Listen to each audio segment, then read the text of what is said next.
Chapter 282. In that instant, all the high-ranked wizards knew one thing. Duque was very strong.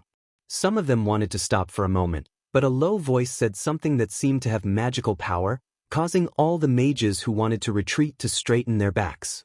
This is the Dalajan. This was the Dalajan, the holy land of magic. After the high elves had passed on magic to humans, almost all wizards who came here would prostrate themselves in worship. This place represented the greatest freedom in the world of magic, the most vast knowledge, and the ultimate holiness. Duque represented Karazhan.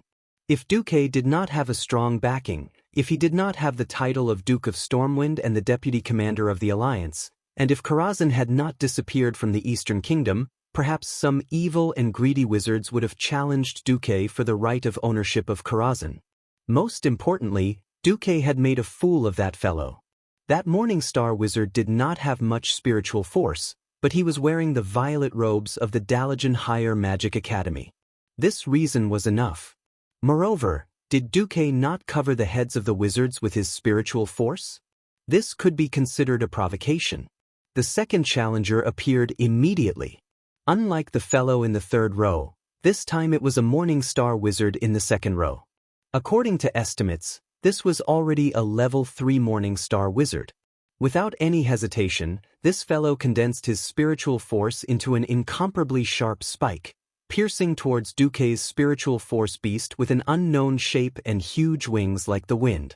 In the world of spiritual force, just as the sharp spike was about to pierce through Duque's spiritual force beast, a claw with only 3 fingers grew out of the beast's body and closed in on it.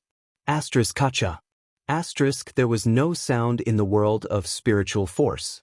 This action itself seemed to have brought about a kacha sound. None of their eardrums received any vibrations from the sound, but everyone heard it as if they were hallucinating. As if an important part of his body had been forcibly broken, the level 3 Morning Star covered his head and curled up like a shrimp. Duque was still moving forward, neither too fast nor too slow. On the huge stage, under the illumination of the soft magic lamp, he walked toward the podium at a constant pace. He did not seem to notice the spiritual force attacks from the 2 Morning Star wizards at all, and continued walking with a faint smile and unparalleled confidence. Duque was clearly saying, "I'll leave enough time for you to attack." What an arrogant advertisement. An attitude that was 100 times more arrogant than an advertisement. They were treating the Dalajan advanced magicians like they were nothing. Not every Morning Star wizard was young and full of vigor. Many Morning Star wizards were no longer young, and they had no intention of fighting because of their age and experience. However, things were different now. The third Morning Star made his move. This time, his spiritual force condensed into a ball and turned into a cannonball, shooting towards Duque's spiritual force beast. It was still the same claw. Like flicking a melon seed, the claw flicked lightly, and the cannonball was shot back at a speed faster than when it came. The fellow hurriedly activated his spiritual force shield, but it was useless. The speed was just too fast. Even if it was his own spiritual energy that came over, suddenly receiving a surge of chaotic spiritual energy was not something he could withstand. He clutched his chest in pain and pointed at Duque, unable to say a single word. The 4th Morning Star was sitting at the side of the first row. This Morning Star wizard was obviously one of the best among the Morning Stars.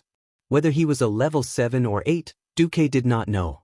All he knew was that this fellow's spiritual force had turned into a 3-meter-tall giant with a blurry figure. It wielded a giant axe and chopped down at Duque's beast. This fellow was too much. If the attacks from the other 3 were mainly probing attacks, this fellow was definitely going all out. Even though they did not dare to underestimate Duque, a spiritual force attack of this level could destroy the opponent's magic circuits and turn him into a cripple. Duque furrowed his brows, his expression turning cold for the first time. This time, the beast's counterattack was a long tail. A tail that was at least 10 meters long and as thick as a bison's body swept towards them. The mages could even sense the clear scales on the tail. Crack. The handle of the giant axe, the giant's head, and even half of the giant's body were all crushed by this incomparably heavy tail with an even higher concentration of spiritual force. Ugh! This fellow vomited blood on the spot. Bright red blood flowed out from the gaps between the fingers of his left hand that he had covered his mouth. At the same time, the tiles under his feet and the chair he had made were all turned to dust. He fell to the ground pathetically, unable to sit up no matter what. In the first row, no less than 5 morning stars looked at each other and nodded in unison, almost indiscernible. It was not an excessive spiritual force attack, and the level of the attack was reduced to that of a probing attack. However, this was a probing attack that was close to going all out. Be it a sword, a spear, an arrow, a stinger, or a hammer, 5 different spiritual force weapons attacked Duque in unison, arriving in front of Duque's spiritual force beast almost at the same time. Anyone could see that Duque's spiritual force beast had been specially made into the form of a dragon. Most of the wizards snorted. It took a lot of effort to make the spiritual energy look like this. Everyone agreed that it would weaken the offensive power of the spiritual energy. Since the brain would put extra effort into forming the form, most mages would choose to use the more simple and practical form of the spiritual energy. This did not include Duque. With the help of the system elf, Duque would not only make a dragon, he could even make a Ultraman and play with the death ray. What Duque valued the most was the system scan, which helped him instantly identify the weak point of the opponent's spiritual force. In every wizard's spiritual force ball, the quality and quantity of spiritual force were not evenly distributed, which gave Duque a chance. Duque was not superior to his opponent in terms of quality and quantity, but Duque only needed to find the weak point of his opponent's spiritual force, or even the weak point, and that would be enough. In the vision of spiritual force, the wizards could sense that Duque's dragon had finally revealed its true form. However, when the 5 large spiritual force weapons attacked, the dragon's claws suddenly lengthened, and 2 kitchen knives appeared in its claws. At this moment, Lucia, who was trembling behind Duque, heard Duque's soft voice. 56 consecutive meteor blast slash. The spiritual force blades danced at high speed, stirring up a storm that instantly engulfed the space between Duque and the 5 Morningstar wizards. In the blink of an eye, the 5 wizards collapsed into their seats. Chapter 283. Impossible. This was absolutely impossible. How could a sky wizard resist, defeat so many Morningstar wizards in the domain of spiritual force? Looking at the wizards who looked like frostbitten eggplants, no one could say a word. It felt like these Morningstar wizards, who were rather famous in the Dalagen, were complete fools, each of them extending their faces for Duque to slap. It wasn't just an ordinary slap, but one that grabbed their collars and slapped them back and forth until their faces were swollen. A total of 9 wizards, 1 sky star and 8 morning stars, had charged forward in the most shameful form of attrition warfare. In the end, they had been defeated by 1 person against 9, and all of them had been defeated without even catching their breath. Did they not see Duque slowly walk across the podium in an incomparably confident manner? In the huge hall, apart from Duque's footsteps, there was almost no other sound. Of the 12,000 people in the hall, not a single one was an ordinary person. They were either official wizards or acolytes. As long as they were acolytes, they would be able to sense the spiritual force undulations from the battle between Duque and them. Everyone was very clear about the probing effect of releasing their spiritual power. Evidently, even the acolytes who had not seen the whole picture knew. Duque had obtained complete victory. 1 against 9. If Duque was not a foreign wizard, and if Duque was a lecturer from the Dalagen, then what would be welcoming Duque would definitely be thunderous applause. The acolytes and novice wizards were all agitated. In this huge fan-shaped hall, everyone's gaze was on the first row. After all, only the high-ranked wizards there could challenge Duque successfully. In the middle of the first row, there were still a few publicly acknowledged Morningstar wizards. However, they were unmoved, as if they were the best students, listening attentively. In reality, the real focus was on the only radiant moon wizard present. Tempest, the high elf prince of Kuel Salis. Kale, that's made a move, even 10 ducats would be defeated. But would Kale, that's make a move? What a joke. Kaizi was here to support Duque. Seeing that Kale, that's had maintained a gentle and refined smile ever since Duque had appeared, the Morning Star Wizards who still had the slightest intention of challenging Kale, that's gave up on finding trouble with this incomparably evil Sky Wizard. 1 step, 2 steps, 5 steps, 10 steps, step by step, Duque walked up to the podium. His figure was magnified by the huge projection screen behind him. At this moment, the first round of applause sounded in the venue. Applauding before the lecturer begins is a form of courtesy, a form of welcome. However, with Kale, that Sunstrider leading the applause, it was a grand welcome and support that could not be any more grand. Kale, that wasn't clapping from his chair. He was standing up and clapping for Duque. Immediately, the second round of applause rang out. This was from the little princess of Kuel Tiras, Jaina Proudmoore. This mage apprentice of noble birth had long been the dream lover of countless mage apprentices. However, she seemed to be a little close to Prince Arthas of Lordaeron, and the apprentices could only suppress their admiration. The third round of applause rang out almost at the same time as the second. It was from the person most young wizards pursued, Miss Ilucia Barov of the ancient noble bloodline of the Arathar Empire. Even though she was standing not far behind Duque as an assistant, her real attitude still caused a silent uproar.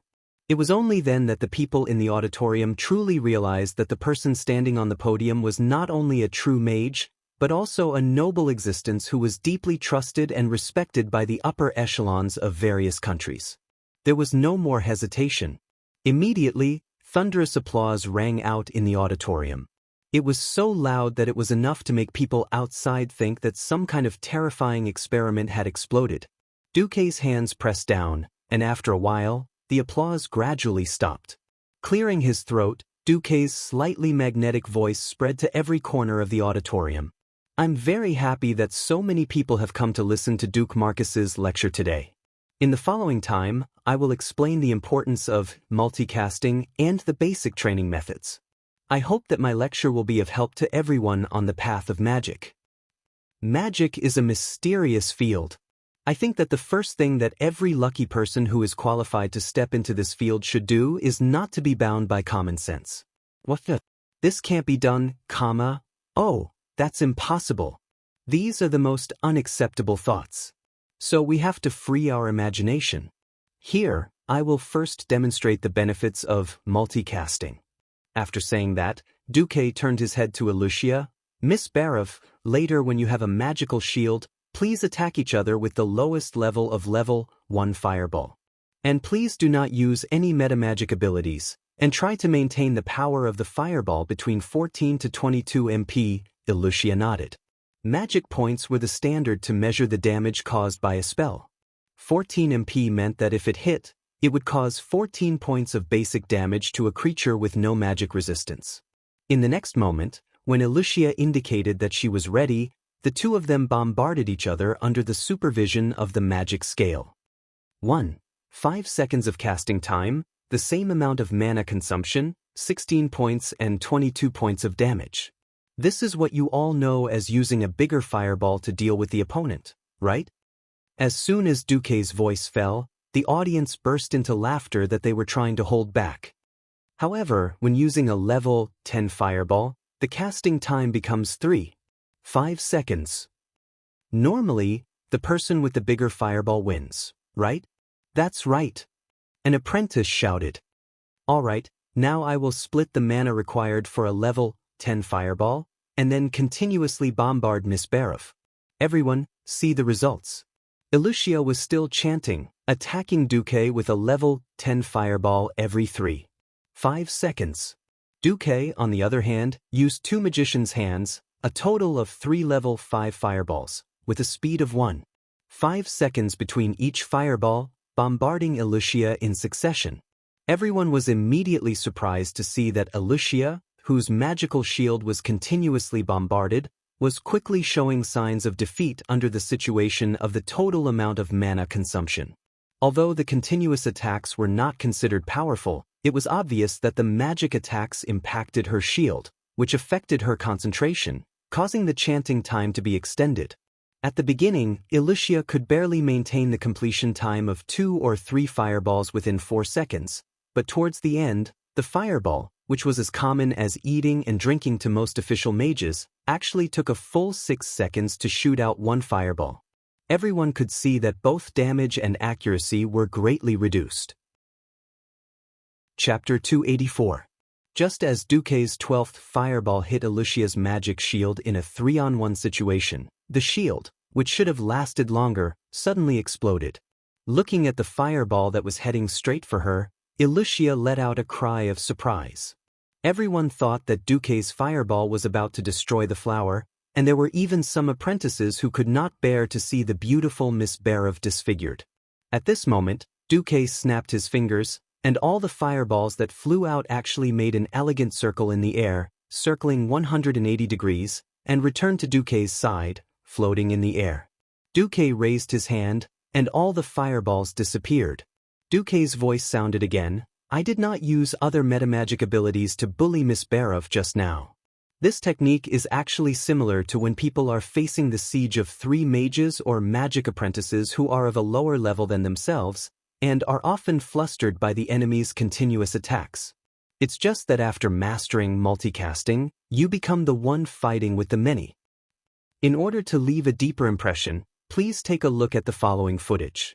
What Duque was showing on the magic screen was the footage of him using 108 hands of magic to rain down arcane missiles on the orc army at the Red Ridge Mountain, using the simplest arcane missiles to form an exaggerated barrage.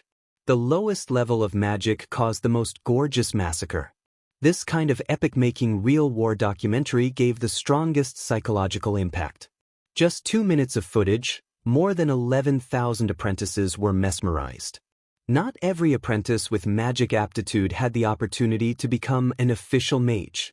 Below, in addition to those young faces, there were middle-aged magic craftsmen, white-haired human elders in their 70s or 80s, and high elves who did not have much aptitude but resolutely left their countries to seek the truth of magic. These people all had the same dream, the dream of making themselves stronger in magic. For a moment, too many people's breathing quickened. A hand was raised and Duque called his name. "Please speak." "Excuse me, does learning multicasting require specific talent?" This was the focus of everyone's attention. I can only say that those with talent will make faster progress in learning the supreme magical skills of multicasting. However, I believe that everyone can learn this technique after rigorous self-training. At the very least, it can greatly improve their spellcasting ability. Duque used a magic pen to write the words multitasking on the special magic board on the podium. The words were clearly reflected on the big screen. Multicasting is the most basic of the basics. If you have enough biological knowledge, you will know that whether it is humans or elves, the brain is actually divided into left and right parts. The left and right sides of the brain could actually coordinate, allowing the human body to make coordinated movements.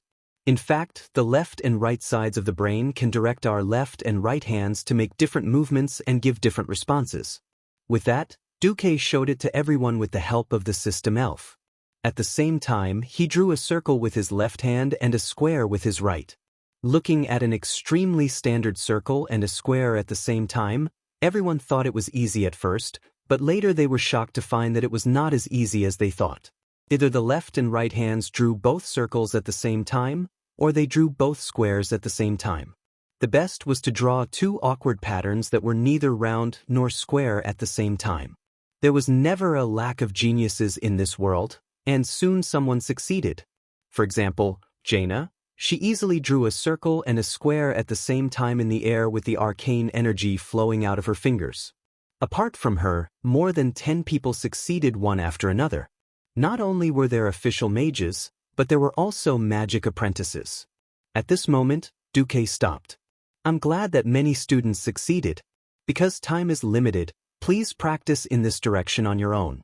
I can give you a simple standard. The second stage is this."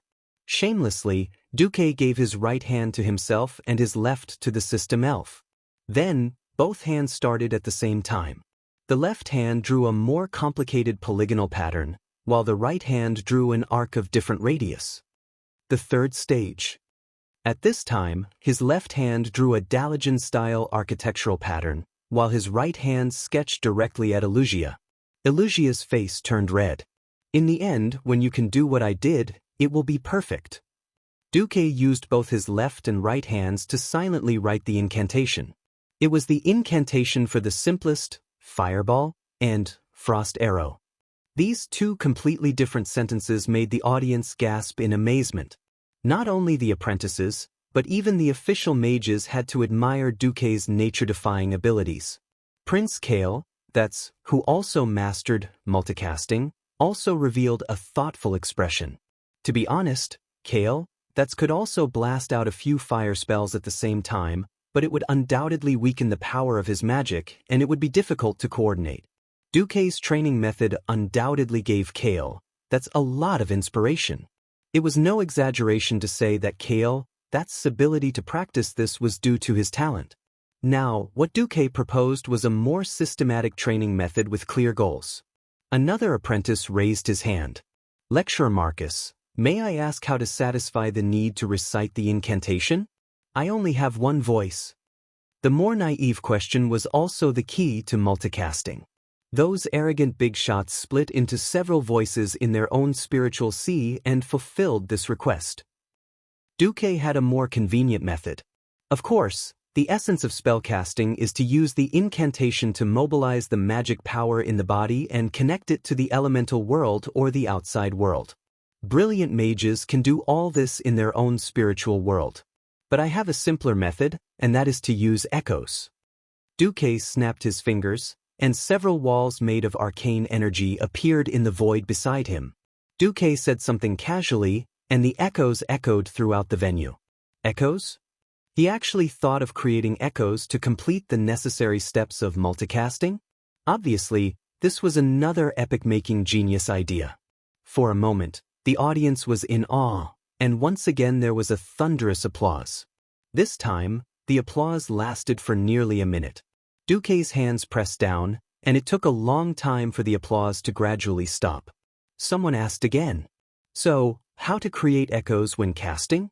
Duque smiled evilly, "Sorry, student, this is already a fee. I haven't thought about how to charge you, but it will be announced in 2 or 3 days." Suddenly, there was another burst of laughter. Next, Duque said a lot more. For example, he used the theory of thermodynamics to explain the flow of fire elements. Unknowingly, 2 hours passed. Chapter 285. Duque, with the knowledge of a transmigrator and an engineering and equipment major, systematically explained to more than 10,000 people what fire was, the nature of fire, and the characteristics of fire. For the magic apprentices in the world of Azeroth, this was an almost new theoretical system, but it did not conflict with the magic knowledge they had learned before. They were simply fascinated by it. Some official mages wanted to find Duque's faults and refute Duque, but they could not find a single flaw in his words. For example, heat will only flow from a high temperature to a low temperature. For example, if the temperature of a fire is high, it can heat up cold water. These seemingly easy-to-understand things, after being systematically explained by professional thermodynamics theory, almost all magic apprentices realized that their fireball would definitely improve. Fireball was not to be underestimated. As the first damaging spell that most magic apprentices learned, the popularity of Fireball could be said to be 100%. It was no exaggeration to say that the thermodynamics theory that Duque had brought over had an obvious effect on the improvement of the magic level of the entire Dalian. When the last grain of sand in the magic hourglass that was specially used to measure time fell and a pleasant hum sounded on the podium, Duque just happened to say, "Today's class ends here. My lecture is over." His timing was so precise that he did not seem like a young man at all, but the most experienced teacher. For a moment, the audience was in an uproar. "Lecturer Marcus, don't stop so quickly. Speak more. Speak more. We still want to listen." "Lecturer, that's great." After a brief uproar, everyone seemed to realize that Duque would definitely not delay the class. Immediately, there was an earth-shattering applause in the huge auditorium. Clap, clap, clap, clap. The applause was like an endless tsunami, lasting for a long time.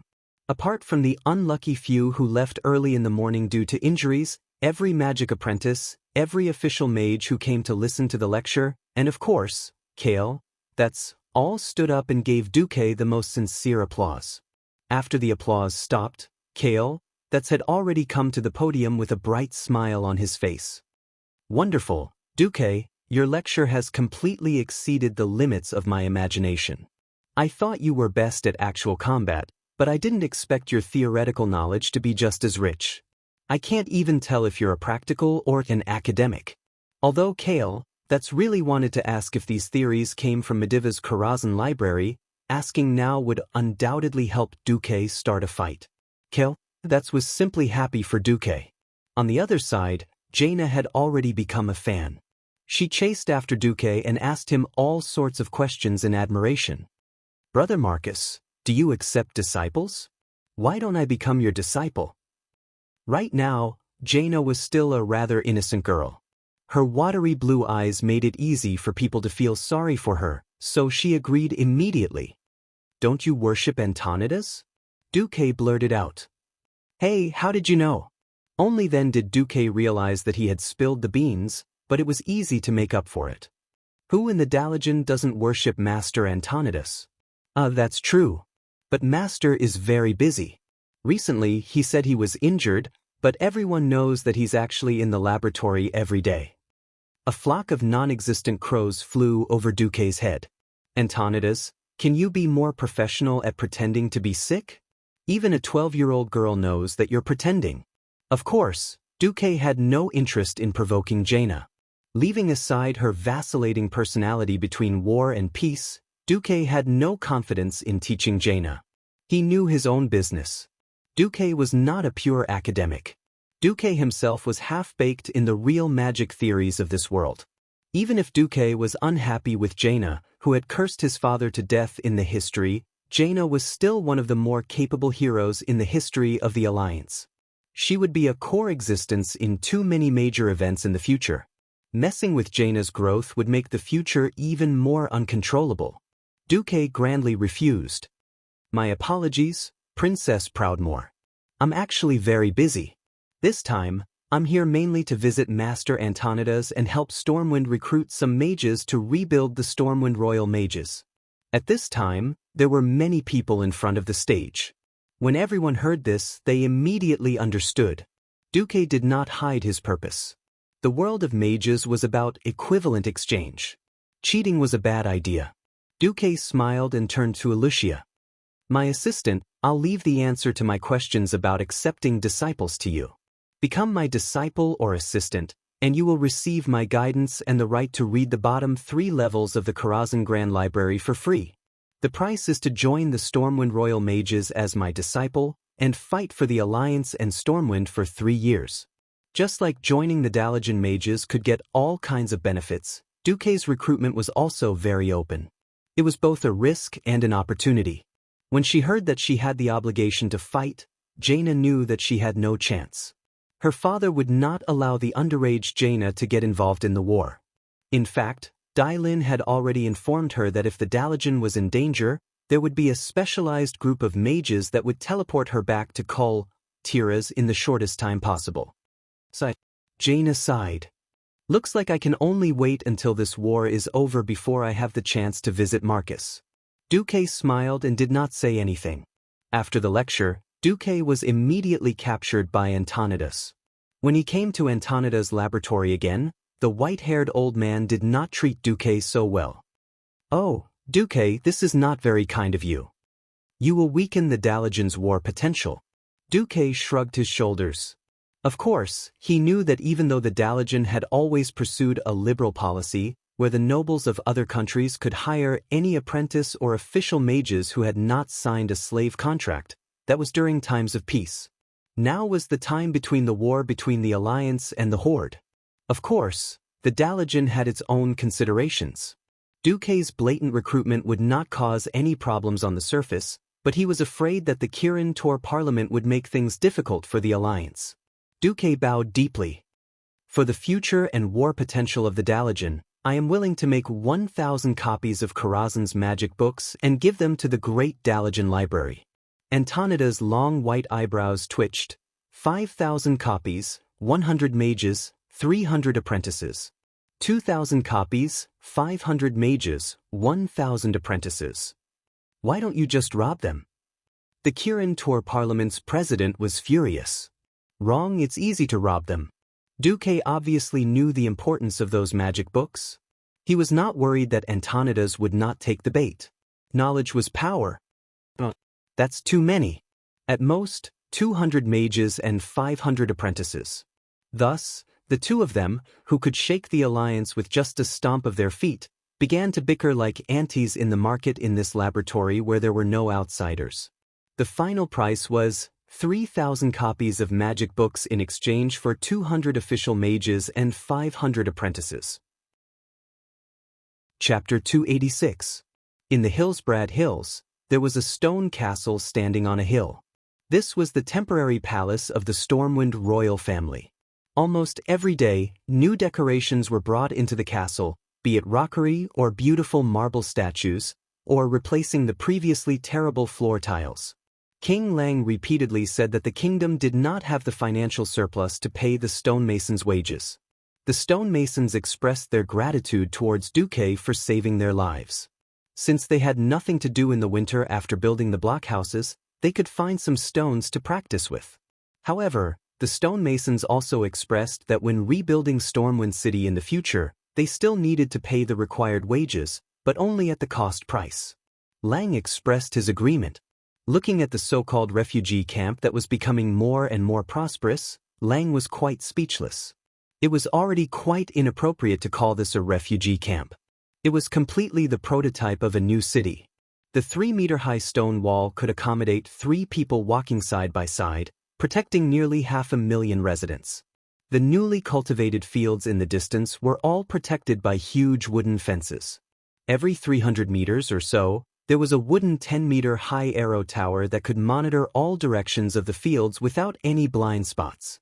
There was nothing lacking in the city. The market, medical, sanitation, fire protection, water supply, city guards, and all the other buildings were arranged in an orderly manner. In a city that lacked money, there was no such thing as the state taking care of everything. All food and daily necessities had to be exchanged through labor. About 30% of the food harvested in the autumn was handed over to the Ministry of Civil Affairs of Storm Kingdom, except for the portion that was necessary for each family. In return, the Ministry of Civil Affairs would issue a batch of vouchers with a stamp and an equivalent amount of money. These vouchers could be used to exchange for cloth and other daily necessities at the market. The rest of the work was similar. Whether it was logging or mining, all supplies were collected in proportion, and the workers received vouchers as wages for the rest. Despite the obvious lack of money, the entire refugee camp was like a self-sufficient independent kingdom, operating extremely well. It was completely unimaginable that half a year ago, this was a group of refugees who had almost given up on life and the future. One day in December, looking at the black smoke rising from the chimneys in the city, Lang felt an inexplicable warmth in his heart. On this day, Anduin Lothar returned. Lang and Anduin gave each other a warm hug. Anduin, what's the situation?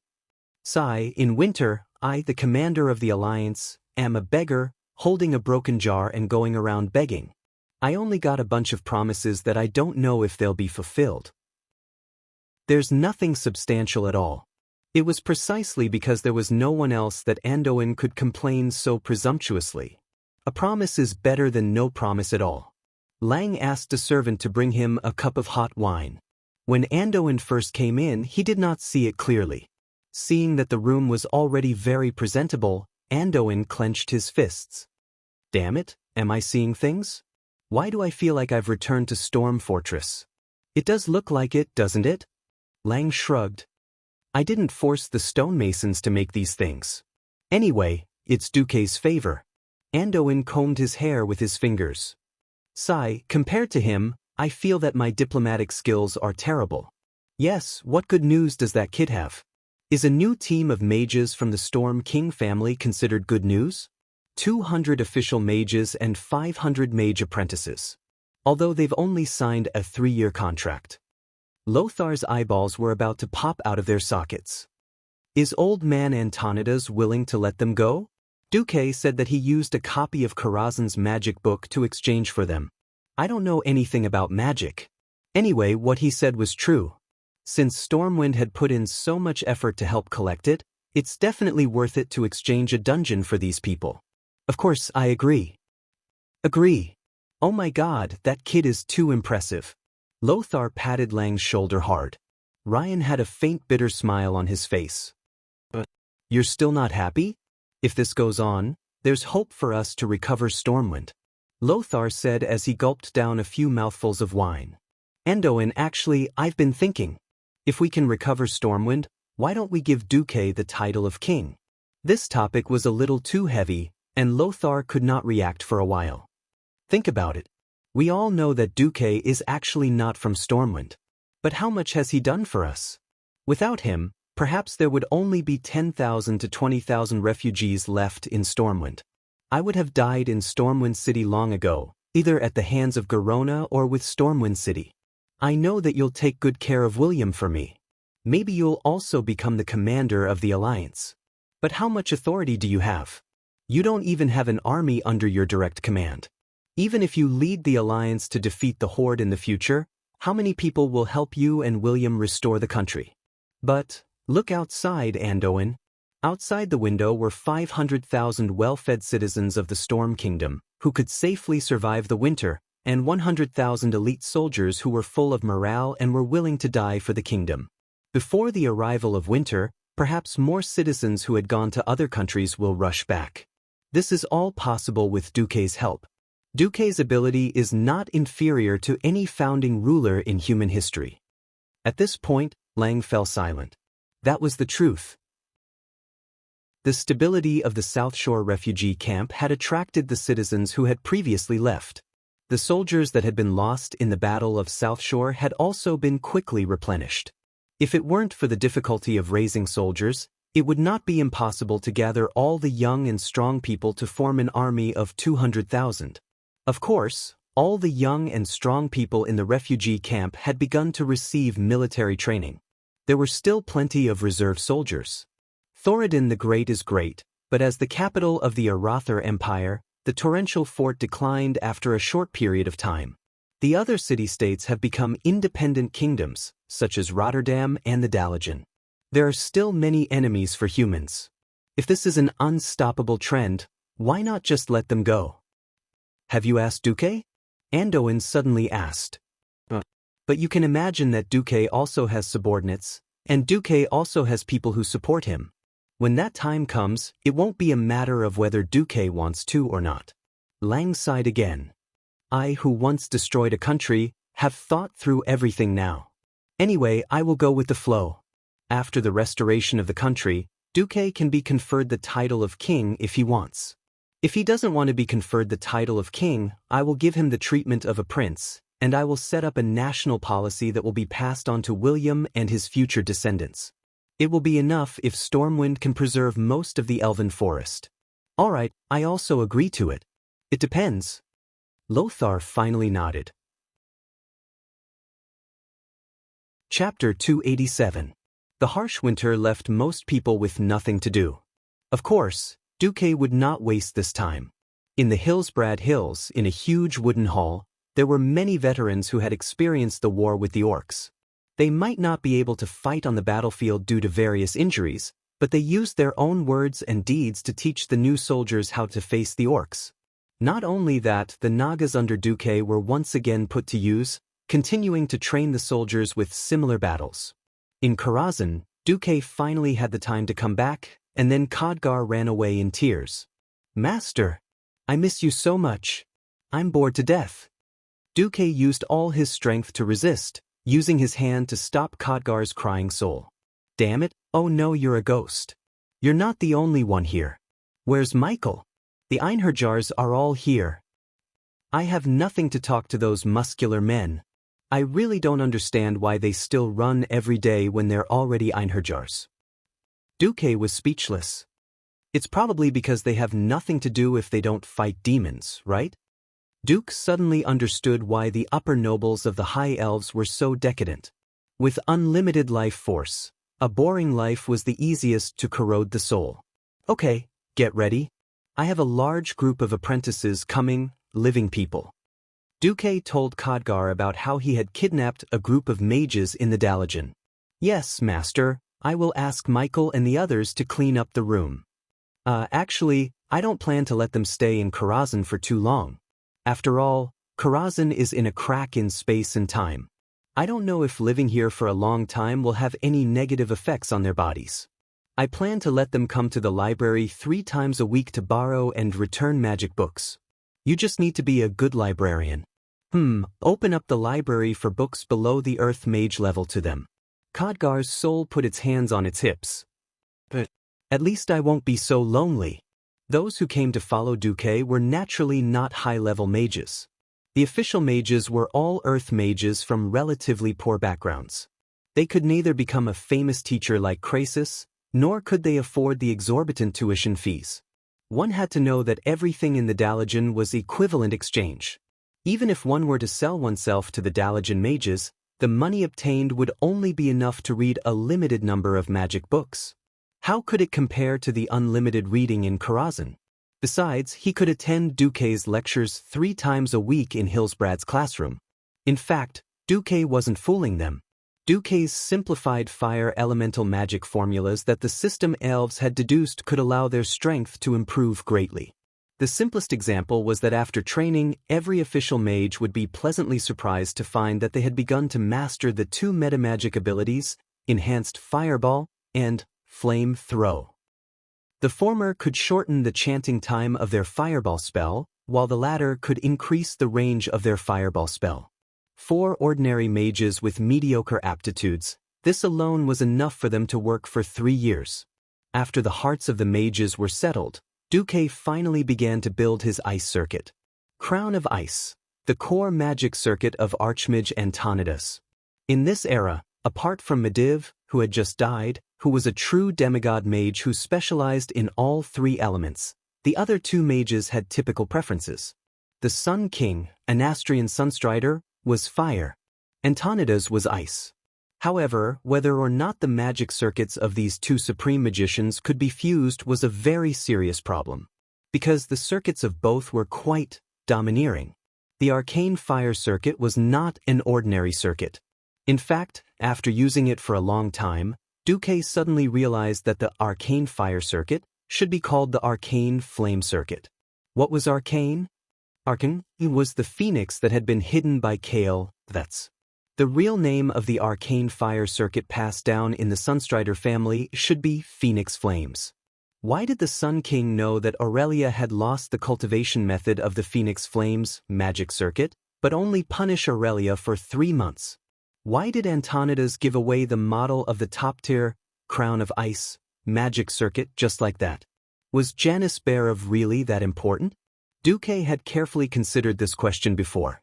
Recently, the system genie had given Duque an answer. There were no problems with these 2 sets of magic circuit models, nor were there any flaws. As a foundation, these were the best ice and fire circuits. The crux of the matter was that when advancing to a higher level, a specific item was needed. A core item that could allow fire or ice elements to be further sublimated.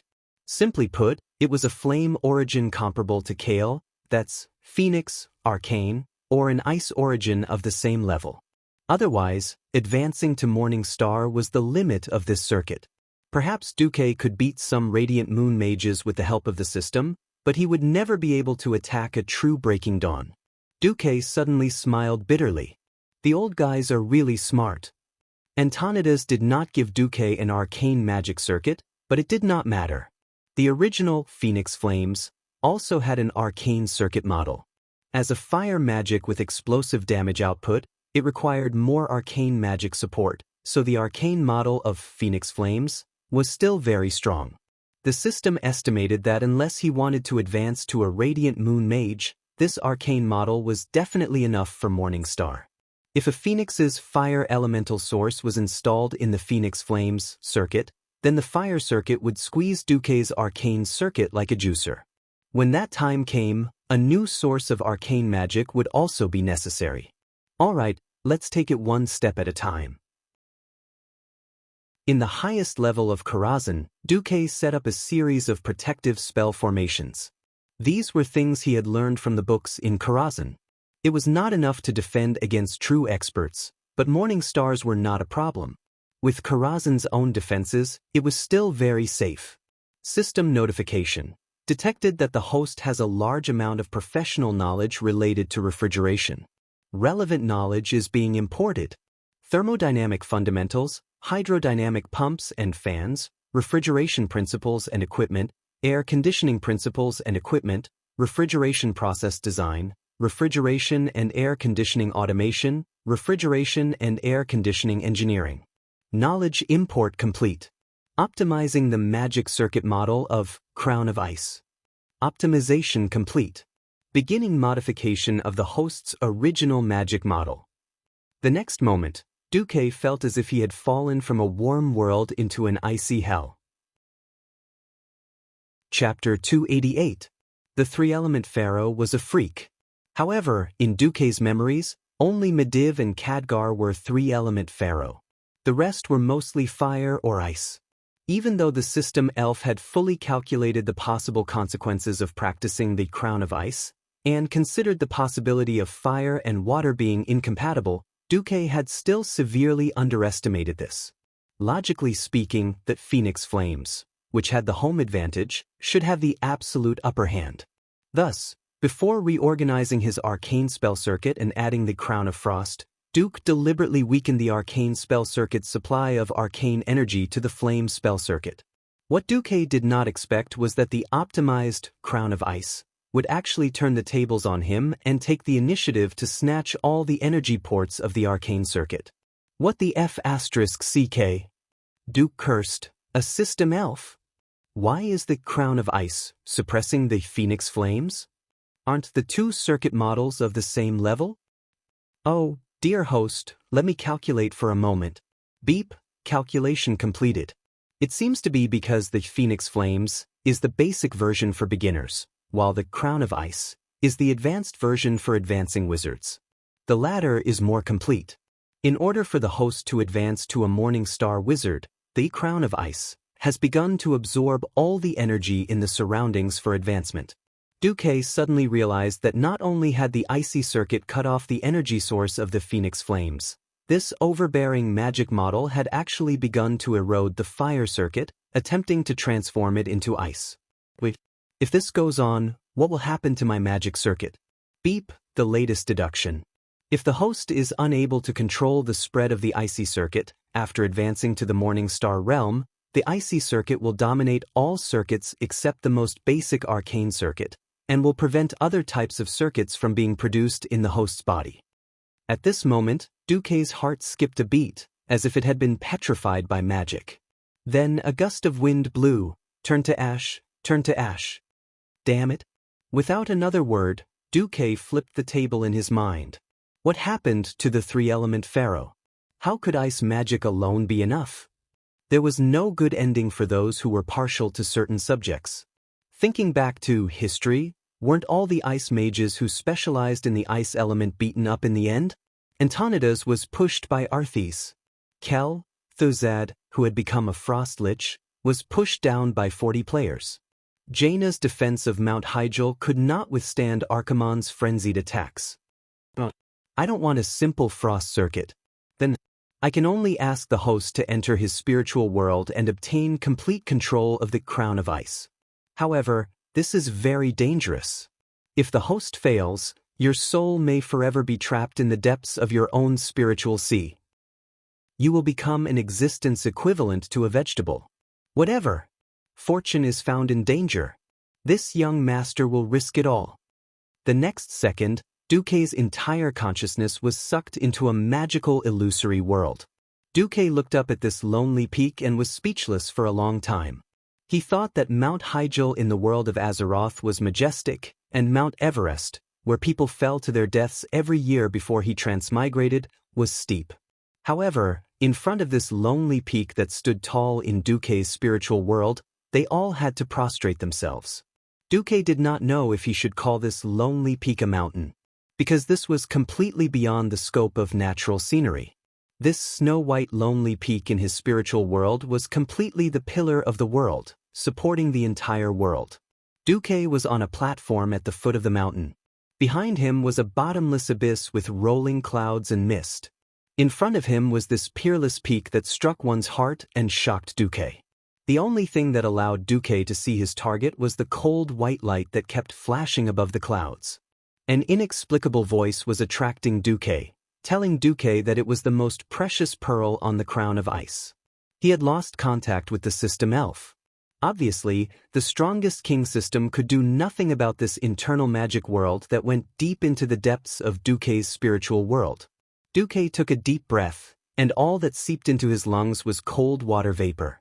Duque suddenly realized that he had to reach the top of this straight, lonely peak. Otherwise, everything would be empty talk. But how was he going to climb up this mountain without any tools? Suddenly, he found that on the cliff of the lonely peak, there was a small opening at the top of every 20 centimeters that sprayed out water mist. Water mist? This is the spiritual world that the crown of ice created for me? This, Duque suddenly understood. When he reached the edge of the platform, Duque said in a low voice, "Ice seal." The ice circuit that existed in an unknown part of his body suddenly rotated at a high speed, absorbing the surrounding cold aura and turning it into ice elements, gathering under Duque's feet. In less than 1/100th of a second, the water vapor that sprayed out, mixed with the ice elements, actually turned into an extremely stable staircase that stuck to the cliff of the lonely peak and extended out for about a meter. It just so happened that this staircase was actually stepped on by Duque. Duque looked up at the sky. If he followed the place where the water vapor sprayed out to make ice stairs, he really couldn't count how many steps he would have to make from here to the top of the mountain.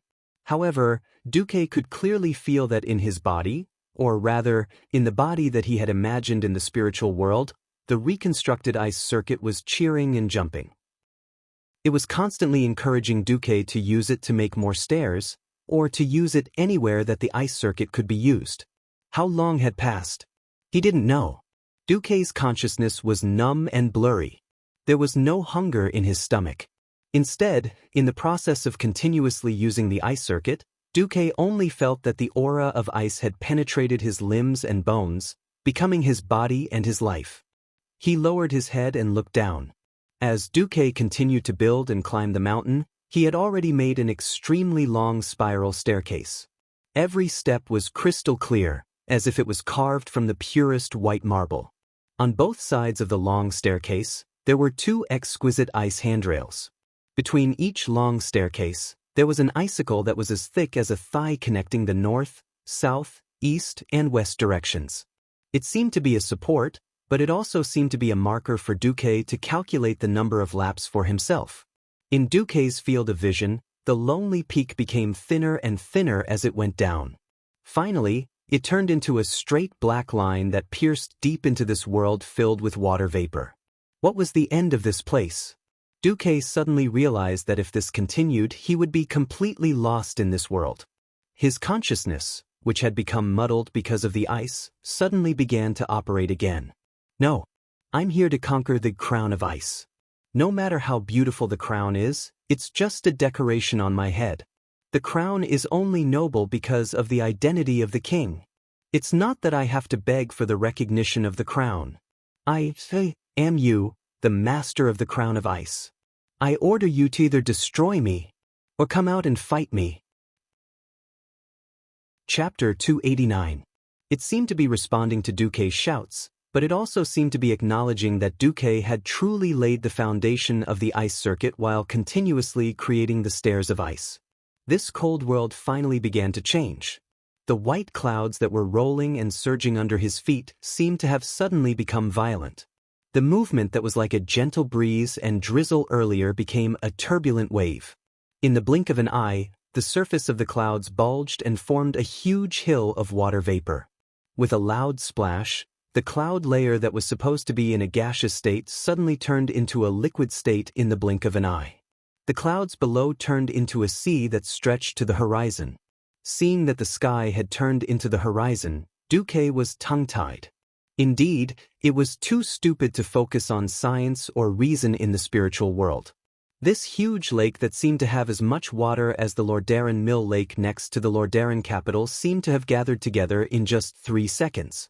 A pair of incomparably huge arms made of pure lake water stretched out from the huge hill of water. Then, an eye that was even bigger than a carriage lit up on the huge hill of water. It was a water elemental that was even bigger than a titan. As the saying went, gentle as water.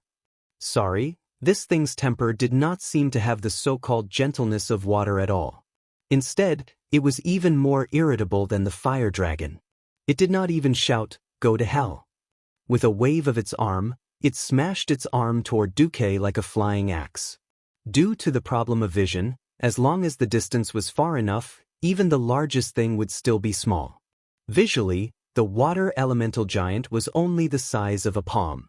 However, when the water arm that was bent at a right angle approached, Duque could clearly estimate the size of the water ball in a real sense. He immediately cursed in his heart. This was a huge water weapon that was more than 50 meters long on one side and shaped like a boomerang. Duque could not think of how to describe this thing, but he was extremely sure that even if this thing did not cause fatal damage to him in the first attack, it would kill him in the subsequent second attack. That's right. A drop of water was nothing to a human. But to an ant, it was enough to drown the ant. Right now, Duque was that ant. As a water elemental creature, it would definitely drown Duque in its most proficient water manipulation skill. Perhaps some people would say, would Duque drown now that he was a spiritual entity? Duque didn't know, but Duque's intuition told him that once he was hit, he would be done for. Was dodging useful? It was impossible to estimate how many water elements were born after the sea of clouds turned into water. In Duque's peripheral vision, there were water elementals in the shape of muscular men showing off their prowess on the surface of the water around him. It was as if God had filled the entire reservoir with water and poured it down on Duque's head. The impact of the giant water boomerang was even more frightening than the collapse of a mountain.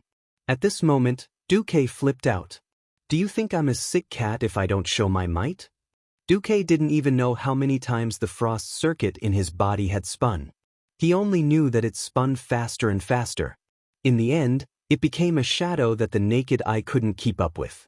Since this is the spiritual world, since Crown of Ice wants to test me and show me how powerful you are, since you, as a magic circuit, think that you can dominate such an awesome person like me, then show me your value. Duque seemed to be talking to himself, but also seemed to be putting pressure on Crown of Ice through some sort of declaration. Extreme cold wave. Duque punched the stairs under his feet. Instantly, an unparalleled cold aura formed a fan shape and blasted toward the water boomerang. The moment before the collision, the boomerang folded into a piece and turned into a flat, crescent-shaped water blade. However, after the water blade and the extreme cold wave collided, there was an earth-shattering explosion. This was the collision of water and ice. Water did not have enough volume to destroy or devour everything like a raging wave. Instead, it was the cold aura that caused the water to change first. The huge water blade was broken by the ice chi, and the water that burst out didn't even have time to pour down to form a waterfall before it was frozen by the ice chi into sharp icicles and shot into the distance. It went straight for the water elemental giant that had thrown its arm out. The icicles pierced through the giant and nailed it to the ground. This should not be counted as nailing it to death. This was because the cold aura turned the entire giant into an ice sculpture that was as huge as a mountain. The corners of Duque's mouth curled up into a smile of understanding. Since this can be done, then. At this moment, the huge water elemental giants around him went crazy. They no longer attacked individually. Instead, they dipped their arms into the lake together. In just a few breaths' time, Duque suddenly realized that the water giants had joined forces to set off an apocalyptic tsunami that engulfed the entire world. This was an apocalyptic tsunami in the truest sense. From the surface of the lake all the way to the sky, the vast and invincible seawater occupied Duque's entire field of vision. If he was an ordinary mortal, he would not even be able to imagine how he would break through it. Perhaps the only outcome would be to wait for death. Let this tsunami of despair destroy Duque's spirit. But who was Duque? A transmigrator. He had seen countless disaster movies, seen the White House that had been destroyed N times, and seen the Statue of Liberty that had been smashed N+1 times. Would he take this level of intimidation seriously? Tilting his head slightly, Duque spat out the words with a smirk. Ice Age? The ice circuit had formed an independent small universe in Duque's body. The cold aura inside was constantly splitting and multiplying like atomic fission. From 1 to 2, from 2 to 4, from 4 to infinity. Duque merely stomped his foot, and a cold aura that was even more terrifying than the apocalyptic tsunami instantly swept the entire world. When the huge wave arrived, there should have been a loud rumble caused by the vast body of water, but now there was only the sound of rapid freezing. The white wave quickly slowed down and advanced. The huge wave that should have been like a black hole or a whirlpool was still advancing. However, at the top of the wave, there were even more huge ice blocks that were as large as mountains. The ice blocks were churning, but when the ice blocks collided with each other, only ice crystals were scattered. The flowing water body became less and less. Finally, after 20 seconds, the roar of heaven and earth gradually subsided. What appeared in front of Duque was a frozen and dead world. At this moment, everything suddenly disappeared. The surroundings turned into a pitch-black void, and a pure white and gorgeous crown appeared in front of Duque. A magnetic neutral voice said, "Wear me, and I will grant you the supreme power of ice." Chapter 290. After going through so many hardships, traversing almost endless stairs, overturning a huge amount of water elements, he finally arrived in front of the crown of ice, and was bestowed with the power of ice. Well, if Duque was really born and raised in Azeroth, he might have eagerly put on the crown. Unfortunately, Duque wasn't. At this time, whoever wore it would automatically have the aura of a moron. Not only would it be a trap for himself, but it would also trap others. Oh, a demon from the crack of space and time. I don't know what you are. But if you want to trick me, it's too simple. Duque laughed coldly. That's right. The crown of ice was a magic circuit model, and it was impossible for it to have so many twists and turns. The only explanation was that something had snuck into Karazhan and was lying in ambush in this place with the most arcane energy, waiting for its prey to take the bait. It was very likely that it wasn't its main body, because if it was its main body, it wouldn't be able to hide from Khadgar and Duque's defense and alarm circles. But a trace of a soul was a different story. This was Karazhan, located above the crack in the astral plane. It wouldn't be strange for anything to sneak in. After all, Duque didn't have enough power and time to completely clean up this place. Fortunately, Duque had always been vigilant.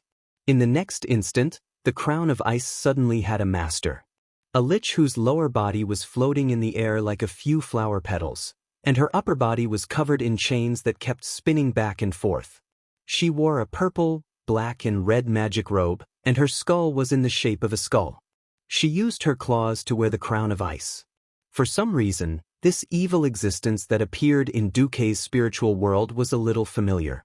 Beside her, a group of warriors with purple eyes, wearing black and purple heavy armor, and a large group of people in purple and black robes, who were neither human nor ghost, all knelt on one knee and placed their left hands on their chest, showing their utmost respect to the current owner of the crown of ice. Mortal, you don't understand the power and terror of the Burning Legion at all. Do you think that temporarily trapping the great Commander Sardras will stop the Burning Legion from conquering the world of Azeroth? You're too naive. Nothing can stop the Burning Legion, not even the Creation Titans. Not to mention an ant like you. You have obstructed the Burning Legion time and time again, and you even intend to support the resistance to unite. You are seeking your own death. I am the daughter of Frost, the incarnation of death, the great dead speaker. 7 gigantic ice blue magic circles spread out with her palm as the center. One was directly behind her, and the other 6 were distributed in a hexagonal pattern. As soon as she finished speaking, the magic array trembled inexplicably. Bang! Countless icicles shot out from the center of the magic array, and pierced through Duque's entire body with ease. Duque was like a chicken wing waiting to be roasted, waiting for the Death Whisper lady to judge his fate. Duke Marcus. Lady Death Whisper's voice stopped for a moment. How heavy is the sin of stopping the burning legion? You should have been roasted by the flames of hell for 10,000 years. But on account that you are young and ignorant. So I'll give you a chance. Submit to me, or your soul will suffer eternal torture. At this moment, Duque, who was supposed to be dying, suddenly raised his head. There was an indescribable straightforwardness on his face, and his eyes flashed. Fool, if I'm really frightened by an illusion of your level in my spiritual world, I might as well drown myself in a bucket of tofu. Impudent. Lady Death Whisper was furious. She summoned an iceberg and threw it at Duque. However, Duque did not even blink. It was as if he was waiting for the iceberg to crush him. He raised his right hand at lightning speed and grabbed the peak of the iceberg. The next second, the iceberg disappeared, and in its place was an ice-colored whip that extended from Lady Death Whisper's hand to Duque's. I've caught you. Duke's face was filled with joy, as if he had succeeded. With a light tug, he tore the illusion into pieces. The terrifying collapse extended from the whip to Lady Death Whisper, and even the believers and zealots around her. Oh, no, Lady Death Whisper let out an earth-shattering scream, and then she and her minions all began to disintegrate. Like a weathered statue, every part of their body, every cell, turned into sand and quickly dissipated into the void. At the same time, a strong fluctuation suddenly came from the void portal on the first level of Karazhan. An ice chain that came from somewhere inside Karazhan suddenly whipped fiercely, pulling out an ice-blue female demon that was 2 people tall from the void portal. Michael, the Einherjar, immediately drew his sword from his waist, raised it high, and shouted, "Enemy attack!" At the same time, Duque's voice came from the Karazhan space. Khadgar, take care of her. As you command, Khadgar said politely, which was rare for him. Then there was the tragic story of a group of Einherjars, a Einherjar mage, and a boss named Curator, beating up another boss who didn't bring any minions and relied on them for food. Duque didn't care. He didn't even want to know why Lady Death Whisper, the boss that should only appear in Ice Crown Fortress in the future, suddenly appeared here. And why Lady Death Whisper was now just a demon. The things that appeared in the astral plane rift had no logic or science to begin with. If he continued to investigate, he would only become mentally ill. When Duque found that he was connected to the system Elf again, the construction of the ice circuit magic model in his body was back on track and under control. Duque looked inside his body through the system. Now, his magic circuits were finally starting to look decent. Each huge circuit had countless thin, thread-like circuits. They were like a bundle of wires tied into a circle, and the countless small circuits formed a huge circuit. The 3 huge circuits of ice, fire, and arcane were like 3 connected rings. They were connected to each other and had their own independent sides, but sometimes they complemented each other. Although Crown of Ice and Phoenix Flames could directly draw power from the elemental realm, they also relied on the most core arcane circuit to support them. Before practicing Crown of Ice, only the arcane and fire circuits of Duque were relatively strong. If he used too much ice magic, it would lose its strength. Now, it was completely different. Now that there were 3 circuits, it was truly a trident. A surging and indescribable power rose from Duque's chest. This power was different from any power that Duque had encountered before. Not only was it stronger, more refined, and purer, but it was also more independent. Could it be that this was a morning star? Chapter 291. Duque had already touched that boundary. For the first time, the boundary between a sky wizard and a morning star wizard was clearly presented in front of Duque. Duque knew that as long as he continued to push hard, this boundary would collapse in front of him. However, Duque hesitated. Not enough. Not enough. This was Duque's intuition. Some people said that intuition might not be reliable.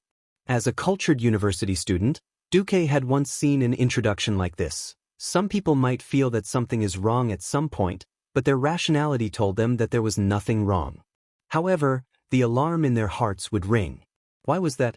In fact, this was the brain sending out an alarm to the core of one's rationality based on certain information from the past. The brain would judge that something was wrong from the visual and other sensory signals it received. For example, when thunder was about to strike, one's hair would stand on end, and one's scalp would feel numb. In fact, the brain had already sent out an alarm. If one still did not believe in this kind of intuition, one would be courting death. Now, it was the same for Duque. The crown of ice was clearly fine, so why did he not continue? In his brain, alarm bells rang incessantly. Duque almost stopped the high-speed flow of the 3 magic circuits at the last moment, stopping at the last moment that he could stop the upgrade. System Elf, help me analyze this. If I want to fully unleash the power of the frost or flame circuits, will there be any problems? The System Elf replied, beep. After testing, there are no problems. On the current basis, the crown of ice and phoenix flames circuits can both unleash their respective effects perfectly. Wait, something doesn't seem right? Wait, system. What if I want to unleash the power of the frost and flame circuits at the same time? Flame and frost are conflicting elemental abilities. It is strongly recommended that the host not use these 2 elements at the same time. I insist. Calculate it for me, Duque shouted. Host, this is not scientific. At this moment, Duque finally vaguely felt what was wrong. T. In this fantasy world, not every scientific principle makes sense. Mages have the awesome spell Frostfire Arrow. Beep. After simulation, host, your arcane circuit is unable to meet the output requirements of 2 top-level magic circuits at the same time, and there will be an unstable state. Beep. After calculation, you can only unleash 66.7% of the Frostfire Arrow's power at full power. Duque slapped his forehead, his back drenched in cold sweat. He must have been out of his mind to have forgotten about this. That's right, these 2 top-level magic circuits were complete. 100 points of fire was supported by 150 points of arcane circuits. Similarly, 100 points of frost could also receive this support. Perhaps the arcane circuit that matched Phoenix Flames wasn't perfect, but it could still hold on. The crux of the matter was that it was impossible for an arcana circuit of 150 points to sustain 100 points of fire and 100 points of frost at the same time. Considering the surplus, it was necessary to have at least 250 points of arcana circuit. If he really wanted to become the magic god of 3 practitioners of magic that he dreamed of, he had to further optimize and upgrade the arcane circuits that were the basic suppliers. This wasn't going to be easy. Duque didn't know if Medivh had recorded a magic model of this level. He probably had, but where was it? Was it recorded in the legendary artifact, Book of Medivh? *CK. Medivh didn't mention it when he died. Duque's face turned green on the spot. Did this thing not exist in this world? Or did Medivh deliberately leave behind a thought or a backup plan? Or did he leave it in the library? Hell, the Karazhan library contained 1.28 million magic books.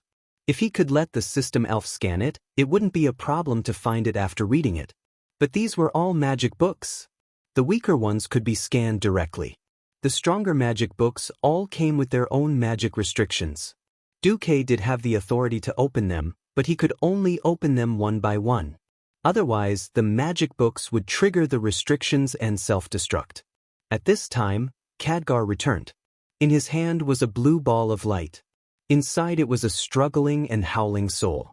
"Oh, my master, I haven't seen you for 2 months. Why did you provoke this thing the moment you woke up? Although she's only 1/3 of a demon's soul, she's not easy to deal with. My brothers are all slightly injured." "Wait, you said 2 months? What time is it now?" Didn't you say that the Alliance changed the year of the Beastmen invasion to the first year of the Dark Portal? Then it's the second year of the Dark Portal, February 10th. Oh, I saw that you were immersed in your own spiritual world, seeking a breakthrough, so I didn't dare to disturb you. Although your disciples have been looking for you many times. Duque's face turned green. He didn't think that he would stay in the spiritual world for more than 2 months. In March, spring would bloom. At that time, he would have to devote himself to the war with the beastmen again. He wouldn't have time to cultivate at all. Was he going to be stuck as a sky mage for another year? A low level of strength meant a greater risk. Duque gritted his teeth, his lips almost bleeding. Seeing Duque's ashen face, Khadgar cowered. He immediately discovered that Duque's aura was still at the sky mage rank. Although he was very close to the Morning Star realm, he hadn't crossed that line. Could it be that Duque had failed to break through to the Morning Star realm? This time, it was Khadgar's turn to be unable to remain calm. Ugh, venting his anger was the most terrifying. Not daring to touch Duque's bad luck, Khadgar hurriedly said, Master, this fellow's soul is here.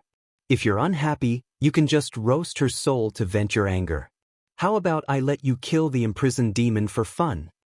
Duque was amused by Khadgar's words. Bastard, do you think I'm such an unreasonable person?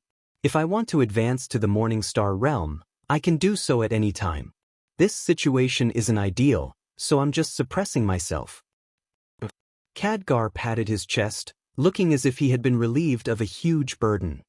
All right, let me see if this fellow has any information.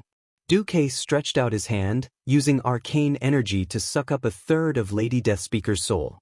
Duque couldn't analyze the information within the soul, but the system elf could. By repeatedly reading the Eridar demon language floating in the shallow layer of the soul, Duque finally found what he wanted. He was suddenly ecstatic. Ha, ha, old Antonidas, you deserve to be beaten up by me. Ha. All of Karazhan reverberated with Duque's unbridled laughter. Chapter 292. The Dark Portal Year 2, 11th of February. In the Dalagen, Antonidas was feeling very angry. That's right, after he was cursed by Ghoul Dan last year, he was the first to study the power of curses. However, as more information on Orc Warlocks and Orc Death Knights was brought to the Dalagen, Antonidas suddenly realized that this was a taboo that humans should not touch. In the middle of last December, after an emergency discussion by the 6-member Kirin Tor Council, they voted 5-1 to seal all information on necromancy. They sealed everything and locked it in the Violet Library. They announced this decision to the entire Dalagen. The matter should have ended there, but in early January, Antonidas received a report that zombies were found in the frozen fields near the Dalagen. It was obvious that this was the work of a mage. Although the experimental subjects were just lab rats, these zombified animals caused the farmers around them to feel very uneasy. It also affected the reputation of the Dalagen mages. Antonidas ordered the mages to investigate this matter thoroughly, but to no avail. There could only be 2 reasons. 1. The person who did this was so clever that he could hide from the surveillance of the entire Dalagen and even the Kirin Tor Council. 2. This person was most likely a high-ranking mage in the Dalagen who used his power to hide everything. In his office, Antonidas glared at his secret agent. Necromancy must be banned. It was very simple. Although the Dalagen also had a school of necromancy, the mainstream values of human society rejected the existence of necromancy. Therefore, it was inevitable that the mages who were obsessed with necromancy were incompatible with the values of the Dalagen. Antonidas could not ignore the opinions of the majority for the sake of a single mage's experiment. At this time, the guard brought news of Duque's visit. Tell him that I'm busy. Previously, when Duque poached a large group of mages, he did receive a large number of unique magic books. However, they were all toy magic books with no practical value. There wasn't even a single valuable book that slipped through the net. There was a saying, when the water is too clear, there are no fish. Obviously, Duque had gone through a strict selection process. Antonidas looked like he had been tricked, and now Duque was here again. The guard showed an awkward expression. But Sir Marcus wants me to tell you that this is a matter of great importance to the Dalagen's 1,000-year reputation and survival. Antonidas was shocked. He had dealt with Duque before. Of course, he knew that Duque was not the kind of person who did not know what was important. If he could say such serious words, it could only prove that Duque really had something important to tell him in person. All of you, get out and let Duque in. Soon, only Antonidas was left in the room. Duque pushed the door open and entered. Marcus, your information better be as important as you say it is. Otherwise, I won't forgive you. Of course, if you are a friend of the Daligen will definitely not be stingy in returning the favor. This was Antonida's little trap. If Duque asked for a return, then it was definitely not a big deal. It also proved that Duque was not sincere enough. Duque waved his hand. It doesn't matter what the return is. What matters is what I show you. Duque took out a soul imprisoned in a magic device. After quickly reading the information in the soul, Antonida's face suddenly changed. She didn't mention who it was. This may also be a false accusation. No, it just so happens that I know who he is. Duque took a deep breath. Sorry, in fact, I have a talent, the talent of detect evil. When I first saw Mediv, I found that there was a powerful demon possessing Mediv. At that time, I kept silent because I had no evidence, and even if I said it, no one would believe me. Antonidas was silent for a moment. He knew about the battle between Duque and Mediv. Why was it that so many people could not find out that Mediv was possessed, but Duque found out? This was a mystery that no one had solved. Now, Duque solemnly told him that everything he said was true. This gave Antonidas a bad feeling. In fact, before I came, I took the opportunity to visit some high-ranking Daligen mages, and I finally found my target. Antonida's face was already frosty. Duke Marcus, do you know what you are saying? I know what I am saying. I want to invite the Archbishop of the Holy Light, Alonsis Fail, here. He will provide evidence for my accusations. But before that, I strongly suggest that you contact the two counselors, Crasus and Kale. You are indeed powerful, but even you can't guarantee that you will be able to keep him here. All right. On the 12th of February, Kirin Tor Chairman Antonidas summoned all the Kirin Tor counselors and reserve counselors. For the upcoming war with the orcs, we need to meet again to discuss the arrangements. It was a very reasonable reason. No one suspected that there would be any problems. But when all the counselors arrived at the magic conference floating in the sky above the Daligen city, they suddenly realized that the situation was a little strange. For daily affairs, the six-member council was the highest decision-maker. Unless it concerned the life or death of the Daligen, or a change in the council, there would not be any backup counselors. This time, the three backup counselors sat in the spectator seats. When everyone had arrived, the Archbishop of the Holy Light, Alonsis, the Alliance's Deputy Commander Duque, and Paladin Uther arrived, filling the conference room with an ominous feeling. The magic circuits in Antonida's body circulated, surging mana spilling out of his body. The temperature of the entire conference room dropped by a full 10 degrees. The aged Breaking Dawn wizard slammed his hands on the magic table in front of him, causing a loud bang to ring out. First of all, please take off your masks. As the chairman, Antonidas, declare that we do not need these things today.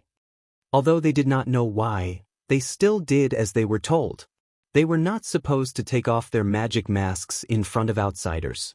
The three backup counselors, 2 men and 1 woman, were all passers-by that Duque did not know. Antonidas placed his hands on the table, exuding an aura like that of a ferocious tiger. His voice shocked everyone present. There is a traitor among us.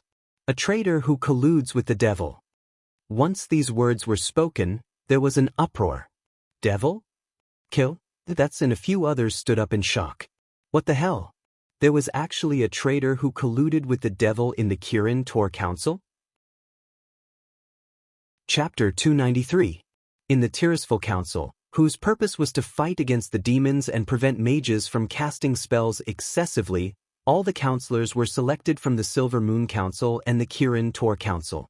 It could be said that these two councils were the vanguard of fighting against evil and the stronghold of justice. Now, Antonidas publicly announced that someone in the Kirin Tor Council was colluding with the demons. Everyone's first reaction was that it was impossible. The next second, everyone's reaction was, this could really be true. If it wasn't to fight against the demons, why would they invite the Archbishop of Holy Light and the leader of the Paladins? Enough. Let the facts speak for themselves. Antonidas' angry beard calmed down a little, and he turned to look at the Archbishop of Holy Light. Archbishop Fail, please. Fail didn't refuse. Destroying evil is one of my lifelong wishes. Under Uther's protection, he walked to the center of the council hall and put his hands together. Suddenly, a dazzling holy star rose from the archbishop's hands, and the holy light spread across the entire council hall. However, 1 second passed, 2 seconds passed, 10 seconds passed, and nothing happened. There were no screams of the demons, no leakage of evil energy, nothing at all. Archbishop Alonso's and Uther were a little stunned. They had been informed by Duque and Antonidas, and that was why they specially came here to subdue the demons. Now, there was nothing at all? A drop of cold sweat dripped from Antonidas' forehead, and he couldn't help but look at Duque. It was because of Duque's exposure of Sargeras possessing the Mediv that Antonidas had almost unconditional trust in Duque. Now that there was a demon but they couldn't find it, wasn't this a great embarrassment? Of course, Duque deserved to die, but his authority as the chairman would also be greatly weakened. For a moment, Antonida's relationship with Duque almost changed from trust to hatred. At this time, Duque slowly stood up and said in a calm voice, "There is no doubt that the demons are among us. I just want to tell everyone that times are advancing, and so are our old enemies, the demons. 10,000 years ago, would anyone have thought that the Demon King would stoop to possess a human guardian?" Everyone's body shook simultaneously. Indeed, everyone was a little unhappy that Mediv had tricked the entire human race. Duque's words made everyone even more vigilant. Duque spoke again, "Curse. An entirely new form of evil. The Undying." It was a non-living form that he had never seen before. The appearance of these two things is exactly what we need to be wary of. Therefore, when traditional demonic techniques are no longer effective, Archbishop Fao, please research new detection methods. Even though Duque had yet to prove that he was wrong, the meticulous Fail, who never lacked a sense of justice, nodded in agreement. In the human heart, there is rarely absolute justice or absolute evil. Therefore, the demons used this to deceive the detection of the holy light and achieve the purpose of infiltrating humans to continue spreading evil and undying beliefs. Actually, Archbishop, all you have to do is add the holy light into the spiritual attack. Facio understood immediately.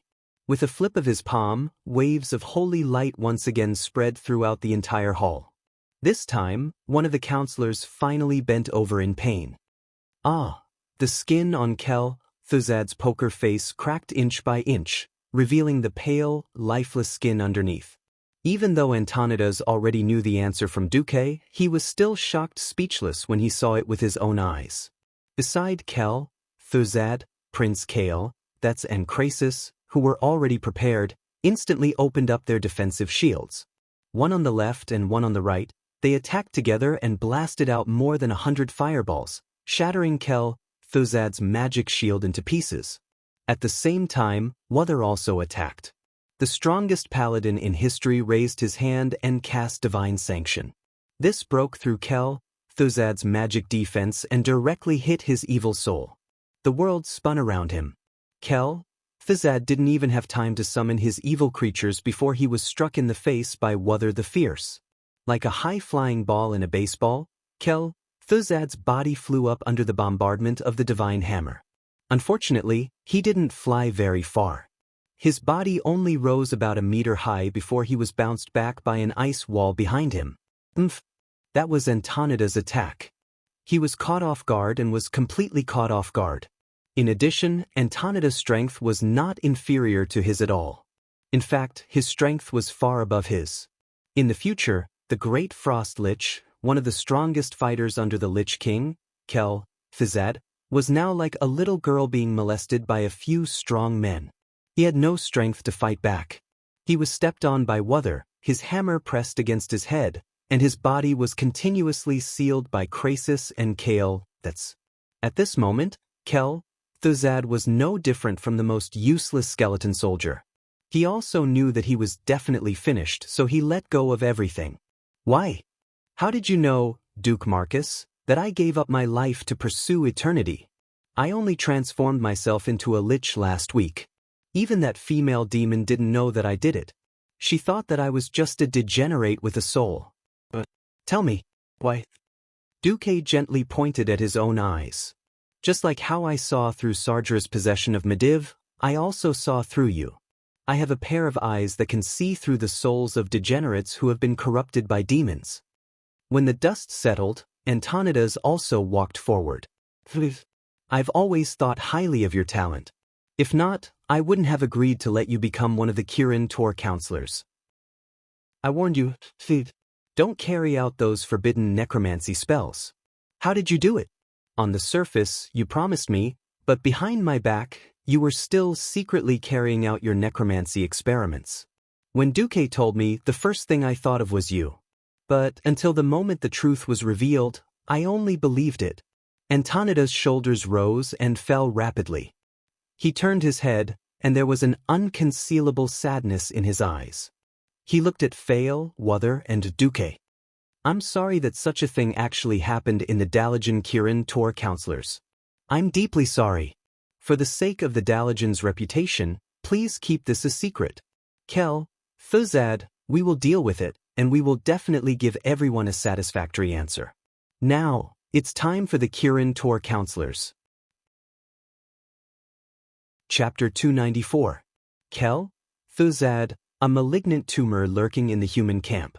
Duque had long wanted to deal with him, but he didn't have any evidence. He was one of the 6 counselors of Kirin Tor. Just this identity alone was enough to make him immune to death. To be at Kel Thuzad's level, he was like Anduin or Bolvar in Stormwind. If he were to be killed casually, it would be strange if the Dalajan did not explode. If the Dalajan went berserk, the Alliance could forget about having a team of mages. With reason and evidence, they had to dig a big hole to bury such a powerful person in advance. Actually, when he saw the dead speaker's soul diary, Duque didn't react on the spot. I'm very lucky. I've finally found a fallen with great power and potential among the advanced mages of Dalaran. He is extremely obsessed with psychics, and has no resistance to my lord's power. In the future, there were too many liches or fallen who were skilled in the art of necromancy and had a name. Ras Frostwhisper, Dean of Psychics, and this dead speaker in front of him. However, these guys all had one thing in common, and that was they were all followers of the Cursing Sect. Speaking of the Cursing Sect, one had to mention one existence, Kel Thuzad. As a veteran player who had led teams to defeat countless times in the game, and finally conquered Kel Thuzad's nest, Naxxramas, Duque definitely knew that the boss of the Cursing Sect was Kel Thuzad. In history, it wasn't until the end of the Second Beastman War that Kel Thuzad's conflict with his colleagues continued to expand due to their obsession with necromancy. After hearing the Lich King's summons, he sold all his assets and ran to the polar continent's northrend to lick the Lich King's boots, becoming a powerful lich that made everyone tremble in fear. At that time, he founded the Cursing Sect. However, the plots of demons were long-term and sinister. As the leader of the Burning Legion, Sardras could secretly sneak in and hide in Aegwyn's stomach for more than 300 years. Duque didn't believe that the Cursing Sect didn't have any predecessors, and that there weren't any people who had been hiding for a long time. Needless to ask, there must be. Otherwise, how could the Lich King's arrival in the world of Azeroth be so terrifying? Without so many liches and death knights, how could Arthas control so many brainless ghouls and skeletons? So after seeing Lady Deadspeaker's memories, Duque tried to visit a group of Kirin Tor counselors. Of course, his target was only Kel Thuzad. Just like the system notification, Sardras had possessed Mediv. This time, Duque could clearly see the label of this President Ku in the system's vision, Lich. Duque had a hard time holding it in. He almost burst out laughing on the spot. At that time, he was accompanied by the Azure Dragon on the left and the White Tiger on the right. Yes, the 2 holy knights, Gavin Rad and Windsor. Even if Manager Ku were to fly into a rage on the spot, Duque was not afraid at all. If President Ku wanted to run, Duque wouldn't be able to stop him either. Of course, President Ku wouldn't fly into a rage. It would be ideal for old man Antonidas to deal with him. As for Kel Thuzad, who hadn't been summoned by the Lich King, he seemed to be his obedient pet. In the end, he was a lich, but he pretended to be a human. Naturally, he would be struck by lightning. After a whole day, Antonidas called Duque into his office. Cultivate has been purified. It was supervised by Knight Uther and carried out by Archbishop Fail. After Antonidas finished, Duque nodded. This kind of thing couldn't be deceived. He could ask Uther or Alonso's later. The only problem is that, in the books and legends, liches have phylacteries. We didn't find Cultivate's phylactery. But that's not important. Because of our arrangements, he lost at least 90% of his soul. A lich with such a heavy loss of soul, even if he were to be resurrected in the future, he wouldn't amount to much. At most, he would be trash at the level of a sky mage. Hearing this, Duque finally let out a sigh of relief. That was Chief Ku. He was despicable, shameless, and lowly. He did all sorts of dirty things. If he was still the original Chief Ku, Duque would really have to worry about the people around him. Since Chief Ku was destined to become trash, Duque didn't mind teaching him how to be a human. Antonidas pinched his white eyebrows. All right, the principle of a mage is equivalent exchange. Even though I don't like your style, you have made outstanding contributions to the Dalagen. The Dalagen will not mistreat you. How could I accept that? Duque said hypocritically. All right, thank you, Deputy Commander Duke Marcus. Thank you for your outstanding contributions to the Alliance. You can go now. Even though he knew that Antonidas was joking, Duque still released a fierce gaze that was comparable to death gaze. How dare you? That was what Duque's gaze said. Why don't you come to Kirin Tor and be one of the 6 counselors? There's an empty spot. Duque rolled his eyes. I'm not going to your place to suffer. Antonidas was amused. He had an expression that said, little guy, I've seen through you. All right, I also guess that you want my arcane circuit model. Duque corrected him. To be precise, I want an enhanced arcane circuit that can support Crown of Ice and another fire magic circuit of the same level. As soon as Duque finished speaking, Antonidas' eyelids twitched. You have a big appetite. If it wasn't for the fact that Antonidas thought that he owed Duque a huge favor, he would have flipped the table on the spot. He wouldn't have known that Cultivate had never thought of directly causing trouble in the Dalagen. In the end, the Kirin Tor speaker pinched his nose and admitted it. All right, it's the Phoenix Flame of the Sunstrider family, right? I've also done some research on their circuits. It's not impossible for me to give you the arcane circuit that I've researched. First, I have to tell you that this is an unverified magic circuit model. I'm not responsible for what happens in the future. Duque nodded. All right. Secondly, from Morningstar onwards, every time the Crown of Ice circuit is upgraded, you need a special sacrifice to strengthen your circuit. This is something that cannot be obtained through training. I used the soul of a Yeti King to upgrade to Radiant Moon, and to upgrade to Sunrise, I used the soul of a Blue Dragon King. At this point, Antonidas returned the death gaze. Yes, it was the kind of death gaze that would kill you if you dared to say it out loud. Chapter 295. After all, the Blue Dragons were on the verge of extinction, and if the Blue Dragon King found out, Antonidas would definitely be in huge trouble. Duque nodded seriously before he continued. It's not impossible for you to fuse Phoenix Flames and Crown of Ice, these 2 top-level circuits, but it means that you're taking a path that's 100 times more difficult than mine. Not only do you need the 4 types of souls, ice and fire, but you also need to strengthen your arcane circuit, which means that you need 6 rare souls to ascend to Breaking Dawn. Duque curled his lips and didn't say anything. He was still holding the tip of an artifact magic staff, Itish, the legendary staff of the Guardian, in his hand. If he was still that black in this life, he would have to collect 41 fragments of the artifact magic staff. Compared to this kind of unreliable collection, elemental souls with a clear direction and even substitutes were nothing. Of course, Duque was still a little envious of Medivh. Medivh, who became a demigod mage and triple virtue pharaoh almost effortlessly, clearly had a good mother. Who was Egwene? The former world guardian, the awesome person who fought alongside the 4-colored dragons and abused demons all day long. Antonidas had to tremble in fear when dealing with a Blue Dragon King, But if it was Egwin, a big shot would speak up with just one word. The Blue Dragon King would probably sacrifice his soul even if he committed suicide. Speaking of which, whether he liked it or not was another matter. Seeing Duque's unmoved appearance, Antonidas even had the illusion that he was old. These were two different things. This time, Duke had helped him clean up his own faction and saved Dalaran from losing a huge amount of reputation. He still had to repay this favor. Antonidas continued, "Perhaps your path is the broadest. Since you've chosen, I won't say anything.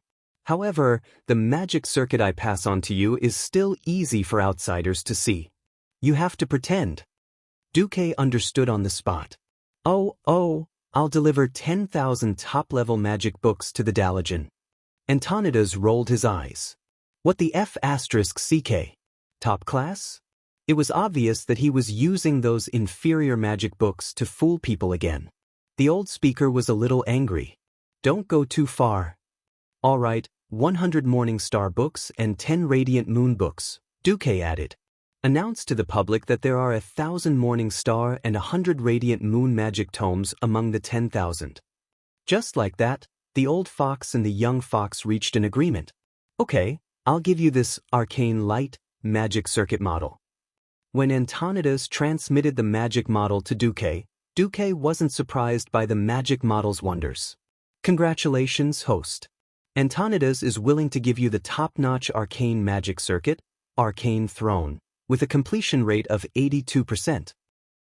Recalling that his other circuit was called the Crown of Ice, Duque suddenly felt a headache coming on. He finally understood why Antonidas was so stubborn in his old age. It turned out that this guy thought of himself as the king of the magical realm. Alright, in any case, it was the Dalaran that he was screwing over. Duque decided to make a fortune in silence. The greatest king system was not good at creating something out of nothing, but it was perfect at correcting errors. In the state guest house in Dalaran, with the basic model as a comparison, Duke only spent one night to obtain a perfect version of the circuit of Arcane Throne, after thousands of simulations by the system. Duque decided to advance in the Dalaran. Duque had already completed the most crucial energy absorption in Karazhan. Now, he only needed to make minor adjustments, which did not matter much in the Dalaran. A complete version of a top-notch product was indeed different. The moment Duque embedded the Arcane Throne, which was 2 sizes larger, into Phoenix Flames and Crown of Ice, the combination of 1 big and 2 small circuits immediately gave Duque a different kind of spiritual impact. There was a brief buzzing in his ears, and his vision blurred for a moment.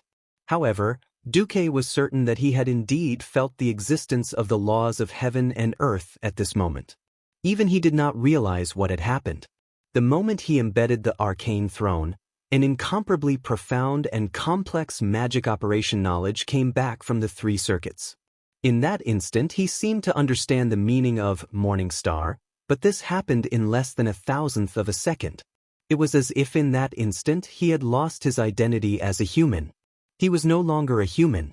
Instead, he was a sun that emitted blazing light, a real shining star. The magic energy that escaped from Duque's body instantly rushed out of Duque's body like a hurricane from a jet engine, easily sweeping everything in the room. It burst the window and flew through the door, scaring Gavin, Rad, and Windsor, who were guarding the door. They took advantage of the gap in the arcane storm to poke their heads into the room. Duque raised his head and met their gazes. They were surprised to find that Duque's eyes were no longer deep black. In those small black eyes, countless mysterious magic arrays were reflected. These arrays were constantly changing and combining, as if they were corresponding to the formal integration of the 3 magic circuits in his body. Duke's vision had completely changed. He no longer saw the decorations in the room, and he no longer saw his 2 powerful paladin bodyguards. He no longer saw the earth and the sky, and he no longer saw anything that was material. Instead, it was a world full of energy. There was no substance, only energy. It represented the Violet Fortress with a high concentration of energy. It represented the higher energy level of Antonida's laboratory. There was also the Dalaran sky, which was slightly thinner in energy compared to them. The boundless sky, the vast land, Everything paled in comparison to the bright star that was Duque. Duque gently closed his eyes. Every breath he took caused his body to undergo a miraculous change. The hot air that surged into his lungs was instantly absorbed by the small alveoli in his lungs. All the oxygen entered his blood vessels and was quickly transported to the magic circuit that existed in his body in the form of the second dimension. It became nourishment, stimulating the magic in the circuit to rapidly fission. It provided all the magic that Duque needed to cast spells. Duque suddenly laughed bitterly. No wonder Sky Magi and Morning Star Magi were a very, very important dividing line in the world of Magi. This was in no way inferior to the advancement of ordinary Magi. Previously, Earth and Sky Magi were said to have transported energy from the outside world to meet the needs of casting spells. Then above Morning Star, it was a classic mix of magic. It could be absorbed from the outside world or created by oneself. From a transmigrator's point of view, before Morning Star, it was a conventional aircraft carrier that needed a lot of fuel to operate. After Morning Star, it would be upgraded to a nuclear-powered aircraft carrier. Even though many things were needed, there was no need to worry about energy. Chapter 296. In a sense, Duque was now carrying a nuclear reactor for human use. No matter what, Duque had taken a very important step in the field of magic. The moment Duque advanced, the entire Dalagen was in an uproar. Who's advancing? This mana is ridiculous. Which Morning Star Master has finally stepped onto the path of Radiant Moon? The cries of the acolytes and low-ranked wizards were unreliable. The high-ranked wizards did not look too good. Many high-ranked wizards had experienced the process of transforming ordinary elemental power into pure Morning Star mana. This was definitely the first time the amount of mana was so ridiculous. Comparable to Grandmaster Antonidas? No. It's even more ridiculous than the chairman. Perhaps only the legendary protector, Medivh, would have such a terrifying momentum when he advanced. Yes, back then I was studying in the Elven Forest, and I actually felt an explosion of mana from Karazhan that was more than 100 kilometers away. That momentum was similar to this person right now. My God, this is at least the mana of 100 ordinary Morning Star wizards, right? Who is it? Feeling the arcane energy storm that was spilling out of his body gradually stop and the surging mana circulating normally in his body, Duque really wanted to laugh wildly for a minute. The system notifications kept appearing. As you have obtained the top-notch arcane magic circuit, Arcane Throne, you have obtained all strengthened arcane metamagic specialties by default. You have obtained the metamagic specialization, Arcane Concentration. The chances of enemies resisting your arcane magic are reduced by 30%. You have obtained the metamagic specialization, Arcane Focus. When you cast any spell, there is a 33% chance that you will enter a spell-saving state. In this state, the mana consumption of your next damaging spell will be reduced by 100%. You have obtained the top-notch metamagic specialization, Arcane Energy Storm. After activation, your spell damage will be increased by 100% and your mana consumption will be increased by 50%. Lasts for 30 seconds. After each use, you have to wait for 5 minutes for your arcane magic circuit to calm down, or else there is a possibility of the circuit collapsing. As you have obtained the top-level Frost Magic Circuit, Crown of Ice, you have obtained all enhanced Frost metamagic abilities by default. You have obtained the metamagic ability, Rapid Cooldown. You have obtained the metamagic ability, Ice Barrier. Of course, there was also the fire metamagic ability that Phoenix Flames gave him. The metamagic specialties of all three schools almost dazzled Duque. Now that Medivh had passed away and Khadgar had become a ghost, Duque could say without any exaggeration that he was the only high-ranked triple cultivator pharaoh in the world. With a thought, 3 magic orbs of each element appeared behind Duque. There were 3 magic orbs of each element. A crimson ball of fire, a pure white ball of ice, and a purplish-blue ball of arcane magic. All 3 types of balls were moving in a triangular pattern on Duque's back. There were exactly 9 balls occupying a 360-degree position around Duque, and each ball was 40 degrees. Outside the state guest house, all 5 members of the Kirin Tor Council had arrived, including Archbishop Fail and Uther. Everyone applauded in unison. "Congratulations, Duque." Antonida's smile was a little forced. "You really are a genius." Crassus congratulated him sincerely. "Congratulations, but, Duque, are you really not targeting me?" Kale, that's smile was a little strange because there were 3 yellow-green arcane flames circling above his head. This was already Kale, that's trademark. Now that Kale, that's had 3 and Duque had 9, it was a little embarrassing no matter how one looked at it. No, Kale, that's, you should be my master in this aspect. I found that you can better train your ability to manipulate the elements by doing this. So please don't be offended, I couldn't help but learn it. In the future, I'll tell everyone I meet that I learned from you, okay? Duque very sincerely used the special skill, hypocrisy, to cover up his actions that were purely pretentious. All of a sudden even Kale, that was moved. No, I'm too ashamed to say that. Speaking of which, I'm a little biased. Kale, that's frowned, and in the next moment, 3 arcane energy balls appeared behind him. However, these 3 energy balls looked weaker than his fire elemental balls. Duque blinked. Kale, that seemed a little embarrassed. "I'm sorry, it seems that I've neglected the cultivation of the arcane. The training of the arcane circuit can indeed make my flame circuit stronger. You've woken me up." At this moment, Jaina arrived. "Congratulations, Brother Duque." Jaina's words were very sweet. "Thank you." Duque smiled slightly. No matter where one was, a beautiful woman was always a beautiful scenery. This time, the moment she saw the 9 energy balls behind Duque, Jaina could no longer look away. Because she saw an existence that broke her common sense and saw an even more powerful possibility. For some reason, looking at Duque, who had successfully cultivated 3 paths of cultivation, she felt her heart palpitate. It was not that she had fallen in love with Duque, but that she had fallen in love with the power of the 3 paths of cultivation. However, Jaina kept this desire in the bottom of her heart, because she knew very well that it was not easy to obtain the magic circuit model of these 3 paths of cultivation. Getting the details of the fine-tuning circuit was a secret of all mages. Originally, in her imagination, Antonida's was already the strongest in her heart, and the only ultimate existence that was qualified for her to become his disciple. Now, her thoughts were a little shaken. Antonida's walked over and patted Duque's shoulder. "In any case, congratulations, Duque. You can now proudly hold the title of master. However, because of your advancement, you neglected the mages you took with you. If they come to apply for contract arbitration, I won't help you." What he meant was, "Kid, have you reaped enough benefits? If you've reaped enough benefits, get lost.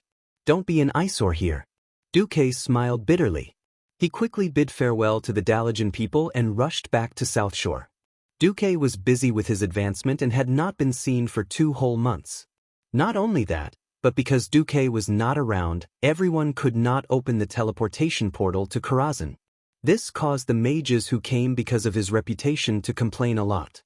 The bitter Ilucia had no choice but to comfort everyone as Duque's assistant, promising that when Duque returned, all sorts of benefits and lessons would be made up for. If Duque did not have the title of Deputy Commander of the Alliance, there would have been many mages who would have complained to Antonidas that Duque had not fulfilled his end of the contract and would apply to cancel it. All the grumbles disappeared without a trace as Duque appeared in front of everyone with the halo of a morning star wizard and 9 energy balls hovering behind him. Chapter 297. What kind of joke was this? A 16-year-old morning star wizard? Just the abundant and terrifying undulations alone were enough to kill most morning star wizards in an instant. Duque was only a first-rank morning star wizard. That was not to mention that Duque was a super pharaoh who specialized in fire, ice, and arcane magic. Only an idiot would not cling to such an exaggerated golden thigh. The few fellows who had been the most rowdy ran to Ilucia, begging for the forgiveness of the noble lady of the Bara family. As long as she did not tell on them, everything would be fine. No matter how good-tempered Alicia was, she was not a pushover. She bore the resentful gazes of those fellows and truthfully told Duque everything that had happened in the past 2 months. Duque used his Mediva's moral integrity to activate hypocrisy and said, "Oh, it's all right. This is human nature. It's my fault. My mistake has delayed everyone's studies. I will try my best to make it up to everyone. If everyone feels that it is unreasonable, I am willing to cancel the contract. Don't worry, there will be sufficient compensation." Of course, it was a different matter in his heart. "You dare look down on me for causing trouble? Don't leave if you dare. I promise to send you to the safest place on the battlefield." Those fellows were just saying it with their mouths. They did not leave before and they would not leave now. If they had no confidence in Duque, they would not have chosen to come. Those who came were poor acolytes or beginner wizards who did not have enough funds. As the saying goes, when the tree falls, the monkeys scatter. As long as the towering tree that was Duque did not fall, no one would be able to cause any trouble. Moreover, Duque had not fallen, but had become even more imposing and exaggerated. After Duque gave a few lectures and privately guided a few official wizards, all their resentment disappeared. With the arrival of spring, the Great War was about to begin. The orcs who had been dormant for an entire winter did not weaken their fighting spirit. On the contrary, their fighting spirit was even more vigorous. Glory and land were what the tribes desired. The orcs were never satisfied with these two things. After receiving reports from the spies and the dwarves from Ironforge, the entire alliance went into a state of alert. That was because the beastmen who were migrating south during the winter were gradually moving towards the wetlands. The orc laborers who had not left during the winter had begun to build ships again. In the capital of the Rotterdam Kingdom, Lothar presided over the first high-level meeting of the Alliance of Darkness in 2 years. The number of participants was very high, and the kings of the various kingdoms were all present. Taking advantage of the fact that the orcs' ships had not sealed off the sea, the dwarf prince Magni Bronzebeard once again came to the Rotterdam Kingdom. Thanks to the reduced activity of the beastmen during the winter, Duque used his own fleet to transport many batches of supplies to the Iron Furnace Castle. The bronze-bearded dwarves of Iron Furnace Castle had a much better life. The dwarves' underground warfare wasn't something that the other tall races could handle, so there was no point in sending reinforcements. Duque's act of tightening his belt and providing medicine and food warmed the dwarves' hearts even more. So when he came to Magni Lordaeron and saw Duque, he used the most direct way to express his enthusiasm. He used his dwarven strength to bend Duque's waist, and gave Duque a bear hug. "Magni, that's enough. I can't breathe." Duque rolled his eyes, almost foaming at the mouth. "Ha, thank you. You really are the dwarves' best friend. I can't wait for the day you lead the army to counterattack the orcs. If we're lucky, we can counterattack this year. But this depends on whether the heavens are looking out for us," Duque consoled. Magni automatically filtered out the rest. "All right, I'll tell them to hold on for another half a year." "What the hell I said is," Magni blinked and showed a cunning side. "My people are in the most difficult situation. They need hope. If that doesn't work, you can send a few thousand soldiers to Iron Furnace Castle next winter. They'll still be there." "What the F***CK, this works? You're really a dwarf. Are you sure you're not a goblin in dwarf skin?" Duque wanted to roll his eyes this time. In return for the Alliance's support for Iron Furnace Castle, Magni and Duque's fleet brought a large batch of long warhammers and axes forged by the dwarves in winter. There was no choice. Dwarves just didn't like to use swords. Rather than having dwarven craftsmen forge longswords, it was better to make what they were best at. Dwarven two-handed warhammers and axes were one-handed versions for humans anyway. If they were made longer and slightly balanced, they would be the best weapons in the human world. That was a total of 30,000 dwarven weapons. All the kings were jealous of the dwarves' man-made weapons, but Magni was stubborn and didn't buy it. The food and medicine were split evenly between Duque, so he only gave it to Duque. Duque had the final say on how it was divided. Dooku was also very generous. He would not take it all for himself. After wrangling with the other kings, regardless of the country's strength, The principle was that whoever contributed the most troops, money, and manpower would get the biggest share. Naturally, King Tarina's received the biggest piece of cake. Magrani and General Abendis's Blood Cross Army's elite team had all changed their equipment, and everyone else was envious of them. After the rare benefit, the military conference hall became like a market again because of the orcs' movements. We must also build a line of defense on the South Stream coast. We want your cement, a lot of it. King Xian roared. After the defense line at Hillsbrad Hills was built like an iron bucket by Duque, the most excited person was King Xian of Gilnis. In theory, if the horde didn't attack South Shore, the closest place to land was the South Stream coast on the southwest side of the northern continent, which was in front of Gilnis. He emphasized this more than 10 times in an hour. In the harsh winter, it was impossible for the craftsmen to work when the sky was full of snow. After spring, to build a line of defense in the shortest time possible, cement was a must. Don't worry, Xian. If a horde without warships dares to go that far to Gilnis, Kurtira's fleet will bleed them dry, King Lin comforted him.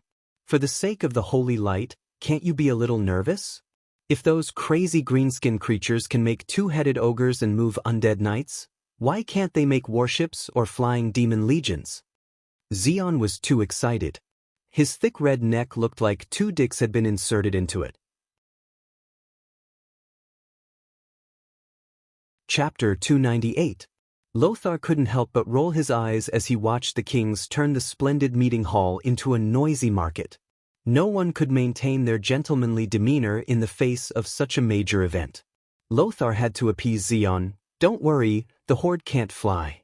Even if they can, it's impossible for hundreds of thousands of them to fly over and land in your capital. If that's the case, we'll all cut our throats with our swords. When Lothar said this, Duque frowned. He suddenly realized a serious problem that he had neglected for a long time. The Alliance did not have a decent air force at all. This was not a simple problem. Duque knew very well where the Griffins were. They were at the Eagle's Nest Mountain in the hinterlands. The problem was that it belonged to the Wildhammer dwarves, who were absolutely neutral. In his previous life, without the horde, the dwarves who were harder than stones didn't even care about their compatriots, the Bronzebeard dwarves, let alone the humans. This was also the result of the Battle of the Three Hammers, between the Bronzebeard, Wildhammer, and Ebon dwarves in the Iron Furnace Castle. Thinking of this, Duque's temples twitched painfully. There was no substantial progress in the military meeting. The biggest resolution was to strengthen the Shadowfang Castle on the east side of the South Stream coast. This fortress belonged to Master Gilnis, Aragil, and was a very good defensive core. As for the plan to strengthen the entire North and South Stream coast, it was stalled due to a lack of cement and funds. King Xian almost hated Duque for this, muttering that Duque had used up all the cement in order to strengthen the defense line in the Hillsbrad Hills. Lothar patted Duque's shoulder and said, "Don't mind him." Duque could only smile bitterly. Perhaps this was the sorrow of the weak. It was not Duque himself, but the current alliance. Even though Duque had killed more than 200,000 Horde soldiers twice, the Horde was still the stronger side in terms of military strength, both in terms of quantity and quality. Perhaps the gap in quality was narrowing, but the disadvantage in quantity would take at least 2 more wars to close. Until then, the alliance would be the passive side. This was a situation that was almost paradoxical. If he wanted more forces to join the alliance, he would have to let the Horde tribes into the northern continent. If they did that, they would waste the current defensive line. If they maintained the front lines and allowed the Horde to rest and recuperate in the southern continent, the Iron Furnace fort would fall one day. When that time came, the North and South would face off, and it would be a 100-year war. Duque had a headache. After the inconclusive military meeting, Duque returned to South Shore. Then he found 4 long white legs hanging down from the roof of his house. It wasn't the first time Duque had seen long legs hanging down from that position, but why were there 4? Could it be that if he planted a pair of legs in winter, he would be able to harvest 2 pairs in spring? Pooh pooh pooh. What kind of damned setting was this? Whoosh. Storm warning. Storm warning. In 10 seconds, There will be an updraft and a lot of clothes may be blown away. Duque pinched his nose and imitated the clumsiest mechanical voice. Illyria, on the other hand, was the most thin-skinned of them all. She did a beautiful pigeon flip and jumped down. Queen Sylvie, on the other hand, giggled and swung her white legs without a care in the world. Hee, sis, don't believe him. If he really dares to do that, we'll just shoot down all his magic energy balls like apples. Duque rubbed his forehead. The competitive Queen Sylvie might really do that. Alright, I think I know why the boring Windrunner ladies are here. Duque withdrew his gaze. We've been moldy here for an entire winter for the Alliance. Aurelia put her hands on her waist and said confidently. Duque waved his hand and immediately used Magician's hand to bring a stack of letters of complaint. Yes. Before the winter festival, the goat that George's family used to celebrate disappeared. Later, it was found in the Windrunner's camp. The 2 legs on her head forgot to swing. My Naga told me that a nimble thief stole a dozen of my merfolk's golden pearls. A gust of wind blew. Why is the spring wind still a little cold? 2 barrels of dwarven gold wine that King Lang used to celebrate the new year and sent by Bronzebeard King of Ironforge mysteriously disappeared. Aurelia looked at the back of a certain future queen who was turning around and trying to escape. At this moment, a gust of wind blew on Duque's roof, and the 2 sisters disappeared. Servanas, the angry voice of a big sister came from the wind. Duque scratched his head. As expected of a Windrunner, she can go wherever she wants. Of course, Duque didn't really want to settle the score with Servanas. He just wanted to tease her a little. Of course, after the incident with Kuel Salis, Aurelia, who had always been noble in front of others as a high elf, obviously couldn't tolerate her sister's behavior. A few minutes later, Aurelia brought back the pitiful Queen Sylvanas. With her ears pulled and tears hanging from the corners of her eyes, Sylvanas bowed with her head lowered was unexpectedly cute. Duke almost wanted to go over and kiss Queen Sheila. Well, Duque, I'll compensate for the loss on behalf of my sister. For a moment, Duque really wanted to ask Sylvanas to sell herself. That was Servanas they were talking about. The unbelievably powerful Sylvanas. Even if she didn't become a Dark Ranger, she was still unbelievably powerful. But that was impossible. First of all, it couldn't pass Duque's own heart. Secondly, the Windrunner family was actually quite rich. No, it's just a few 100,000 gold coins. I don't care. 1 experiment is gone. That's my good Duque. No wonder I loved you so much. Aurelia patted Duque's shoulder and spoke like an elder. But Duque knew that Aurelia was actually feeling guilty. Stealing tributes was definitely a big or small matter. Of course, Duque knew very well that in front of a great enemy, no human kingdom would fight with the pharaoh Kuel Salis over such a thing. Sylvanas stuck out her tongue where Aurelia couldn't see. However, the Windrunner's perception of the outside world didn't just rely on his eyesight. The Demon King's hand that was pulling Sylvanas' ear tightened. Ouch, sister, I was wrong. This time, Sylvanas was really terrified. But I also know that you've been idle for so long, you need some excitement. We're always ready to fight for the righteous cause of the Alliance. Aurelia was serious, puffing out her chest and sucking in her stomach. Fight my ass. You're an idiot, okay? Now there's a mission that may or may not be dangerous. Me. The 2 sisters raised their hands together. Chapter 299. Magic was a magical thing. It had an extremely unscientific side, but it also had a fixed pattern that showed its supernatural side. When Duque combined the 3 elements of fire, frost, and arcane magic into an energy ball, Lothar looked at Duque as if he was looking at a walking bomb. After being repeatedly hit by Lang's King's contempt, Duque gave up on healing. It was March, a day of spring. It was also the 3-month anniversary of Duque losing his little maid. It was because Duque had left Vanessa in South Shore after going to Karazhan. Then, Vanessa, who felt that she could not be of much help, went to train in a sacred place for thieves. Yes, it was the Ravenholt Manor in the northeast of the Hillsbrad Hills. Although the little maid left a note saying that she was training somewhere in the area, Duque immediately thought of that place. Logically speaking, recruiting a team of spies was also quite useful. Unfortunately, it was really useless in the following period of time. Since Duque was busy, he did not bother about it for the time being.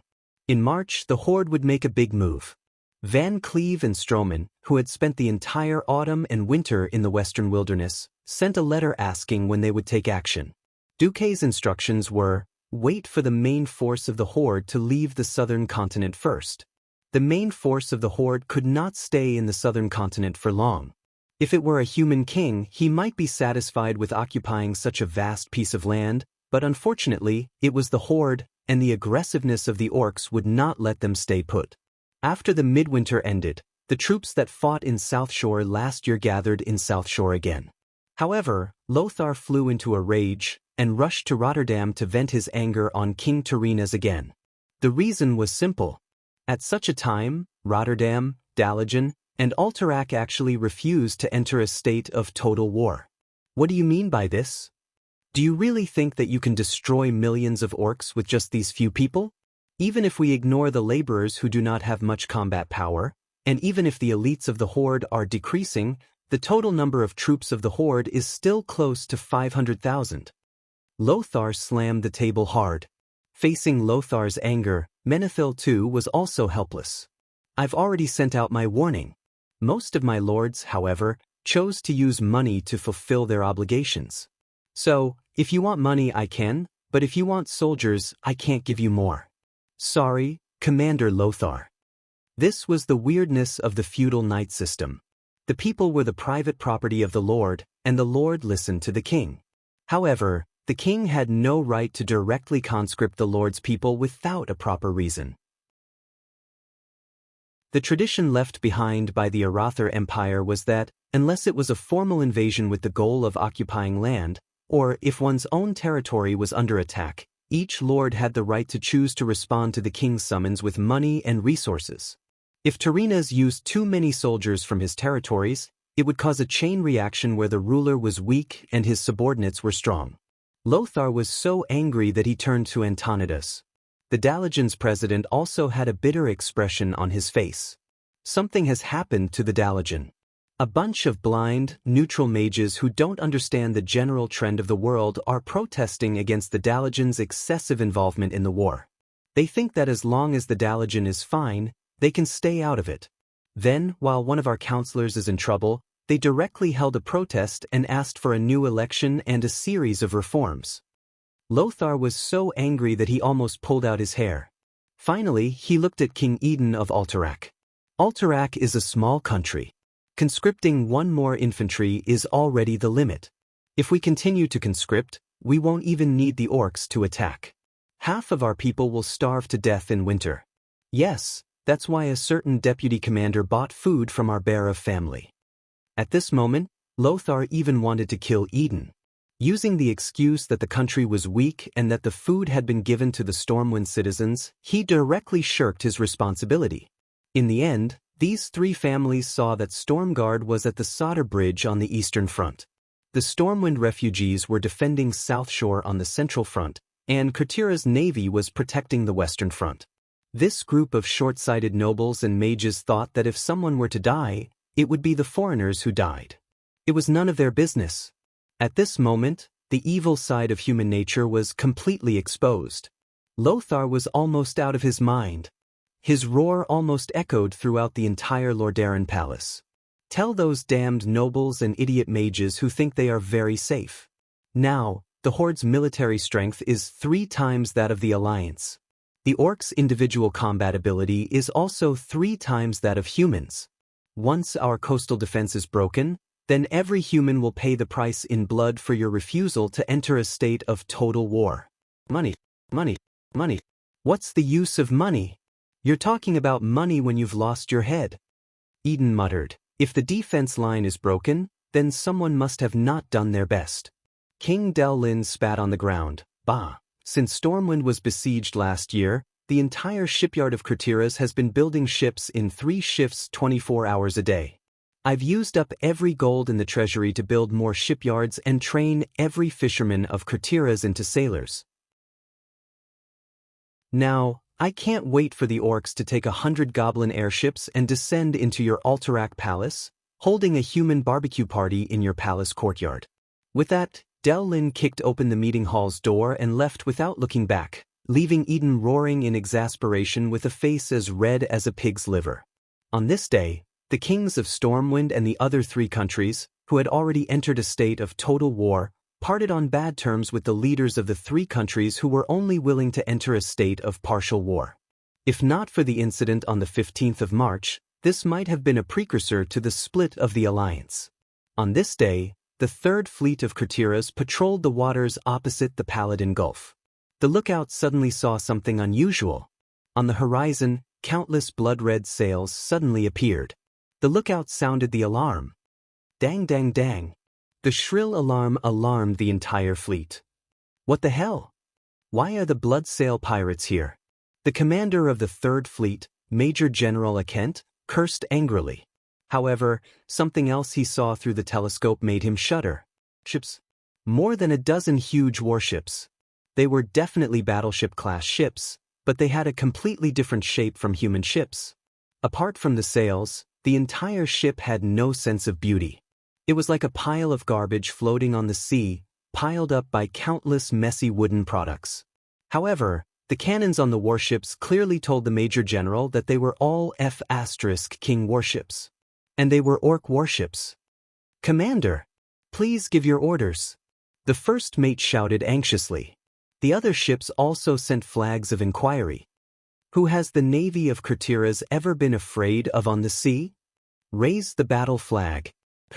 A day later, the entire alliance learned of the destruction of the 3rd Fleet of Kurtiras. All the countries were shocked. Chapter 300. In the headquarters of South Shore. General Dalin's face was livid.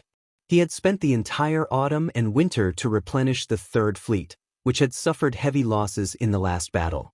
Because of this, the 4th Fleet, which should have been completed long ago, only had 80% of the ships of the official fleet.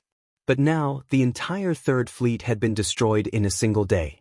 Out of over 100 warships of various sizes, only 8 had managed to escape back to South Shore. Most of the others had sunk, and about a dozen small and medium-sized warships had been captured. The only good news was that the 3rd Fleet had also dealt a heavy blow to the enemy. According to the report, the Bloodsail fleet had sunk about 50 ships. This result was not enough to comfort the people. It was very simple. The damned Bloodsail pirates had betrayed the humans and joined the orcs, which had tipped the scales of victory. Humans were no longer the overlords of the sea. Goddamn Fairville. Dalin smashed a solid wooden table into pieces with a punch. Duque, Andoin, and Lang were all silent. Duque felt a little guilty. Back then, it was a certain someone who provoked the Bloodsail pirates. Duke killed him and captured him, which was how the Stormwind Kingdom's fleet came to be. Duque cursed in his heart. I should have gotten rid of them. Duque was just wishful thinking. The world of Azeroth was too big. If he wanted to deal with the Bloodsail pirates, Duque, who did not know the coordinates, had no place to teleport. Teleport to Stormwind City, which was occupied by the orcs. That would be too much. Even if he rode a griffin, Duque had to spend more than a week crossing the entire continent to Stranglethorn Vale, which was the southernmost part of the continent. Then he had to rely on his unreliable memory in the game to find the Bloodsail pirates' nest. Then, without any help, he had to subdue the remaining 3 fleets of the Bloodsail pirates and make them abandon their nest and head north? Just thinking about it made Duque's head hurt. But now, the Bloodsail pirates had come themselves. If it was just them, Duque would not even have a breather. The problem was that they were mixed up with the tribe. That would be troublesome. Noxus asked, how many fleets do the Bloodsail pirates have? 3, but their combined strength is roughly equal to 2 of Tira's fleets, Duque muttered. No, I know Fairville. That guy never puts all the stakes on anything. Therefore, he would only bring 2 fleets at most. The problem is the tribe's new battleship. Dai Lin recovered from his anger. Turayan murmured, Even if our navy can still suppress the Horde's fleet, but Lothar's face was pale. But we won't be able to stop the transport ships. That was the main point. The Horde did not need to have complete control over the sea.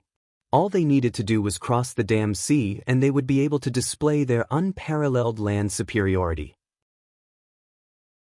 Lang asked, "Will the tribe attack South Shore again?" This was not nervousness. On the contrary, it was a kind of hope. Now that Duque was running South Shore like an iron bucket, he couldn't wait for the tribe to be so stupid as to kill themselves. Duque shook his head. "I dare say, unless the tribe replaces the dead Black Hand as their chief. If it was Orgrim, he wouldn't do something so brainless. But we can still think of a way to force the Horde to attack South Shore again." Duque changed the topic. "Really?" The Alliance's leaders were overjoyed. "I have to remind everyone that this is not a good thing," Duque said in a low voice. "Why?" Lang asked. "I plan to hang Blackhand's head and the flag of the previous chief at the port of South Shore. This will make the Horde attack South Shore again, but it will also make the last group of orcs who openly oppose the new chief, Orgrim, die." After a moment of silence, Noxus said, "Let's do that. I've thought about it. This will increase the Horde's combat power in a short period of time, but it will also weaken the Horde's fighting potential." Everyone came to a realization. The orcs who were unhappy with Orgrim might change their minds in the future, but if they died now, there would be no future for them. In the past winter, the orcs must have gone out with their wives and children. Before the new generation of orcs grew up, there would be one less orc dead. Then it's decided. We will force the Horde to attack South Shore. At the same time, we will see if we can fight the Horde at sea and regain control of the sea. That afternoon, Black Hand's huge frozen head was placed on the lighthouse at South Shore's port. At the same time, a battle flag of the previous chief was placed there. Kurtiraz's fleet deliberately sent out the Horde's scouting boats to watch, and even ignored the scouting boats that came to check. "I want you orcs to know. Duke's ruthless move caused a lot of trouble for Orgrim on the orc side. This is blasphemy. Blasphemy against the warriors of the Horde. Blasphemy against the glory of the Horde. Attack South Shore and kill all the humans. Turn their chief's head into a pot of urine." A great number of chieftains of small and medium clans were clamoring in Orgrim. Their clamoring annoyed Orgrim to no end. This was the result of Orgrim's lack of prestige. "Do you want the warriors of the Horde to break through the strongest defense line of the humans? Let the warriors of the Horde die for nothing?" Orgrim cursed. "The orcs are invincible. The weak defense line of the humans can't stop our battle axes. This was already a spiritual victory. Great Chief, as long as we can stop the human warships, the warriors of the Horde are invincible. This guy wasn't that stupid after all. Great Chief, would you rather trust those dead humans and traitors who betrayed your own people than trust the warriors of your tribe?" A chief brought up the Death Knights and the traitors of the Bloodsail pirates, causing Orgrim's eyelids to twitch. In that instant, Orgrim had the urge to smash that guy's head with his hammer. Of course, the defeat at South Shore was partly a test, but wasn't it because the former great chief, Black Hand, was too prodigal? If he had enough elite soldiers, Orgrim wouldn't have accepted the Death Knights. Orgrim was extremely annoyed. "Alright, all chiefs who are willing to attack South Shore, please step forward. The orcs' new fleet will open the way for you." In an instant, dozens of chiefs from small and medium clans stepped forward. Their numbers were so many that Orgrim almost went crazy. At this moment, the chief of the Dragonmaw clan, Zuluhid, gave Orgrim a look. When Orgrim turned to look at Grom Hellhowl, Master Howl gave him a nod of approval. "Alright, as you wish. Here's our plan this time."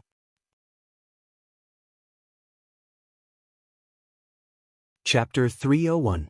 The 26th of March, Year 2 of the Dark Portal. A large-scale sea-crossing battle that did not exist in history had begun. It was different from the previous probing attack. This time, the Horde had turned out in full force. The Alliance's scouts had risked their lives to report that the orcs had filled all the beaches in the wetlands where ships could be boarded. It was estimated that the Horde would send 500,000 troops this time. The orcs would either send this batch of troops to the northern continent or feed them to the fishes in the sea. They knew that more than a third of the 500,000 orcs were laborers, and there were many new recruits who had arrived through the dark portal. Compared to the previous 500,000 orcs, their combat power had decreased by at least 30%. That number was still quite frightening. Have those beastmen gone mad? Every noble and neutral Dalaran mages who had heard of this news were shocked.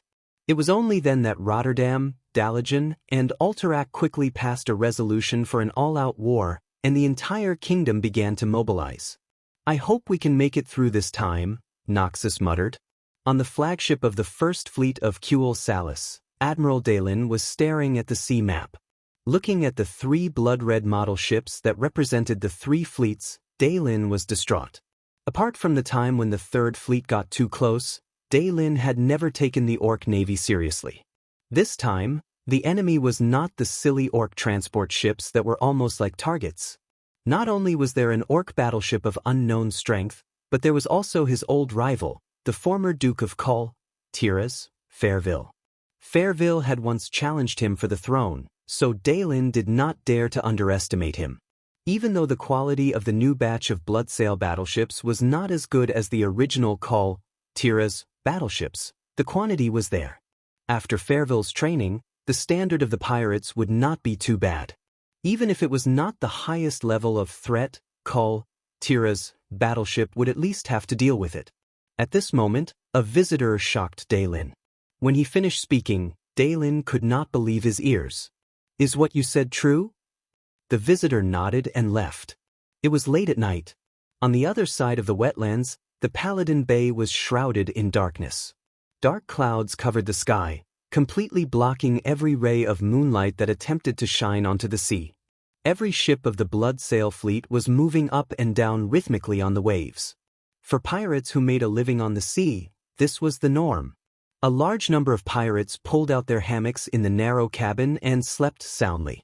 The stern of every large ship was, by default, the captain's lounge. Miss Jessie Ferryville was the only heir to Duke Ferryville after her brother was blasted into the sky by the Blackwater pirates. She was already 16 years old, but because she had a little dwarf blood in her, she looked short and strong. Looking at her muscular back, anyone would think that she was a man. Miss Jessie has been very upset lately. She felt that her father had gone mad. He actually sided with the orcs who killed for fun and conquered all the intelligent races in the Azeroth. What was more unacceptable was that the entire Bloodsail pirates seemed to have been kidnapped. Every ship had 2 orcs the size of a small hill watching every captain. They did not understand the human language, but according to the chief of the tribe, if they discovered that the Bloodsail pirates were trying to betray them, they would have to pay the price in blood. Pirates were never clean people.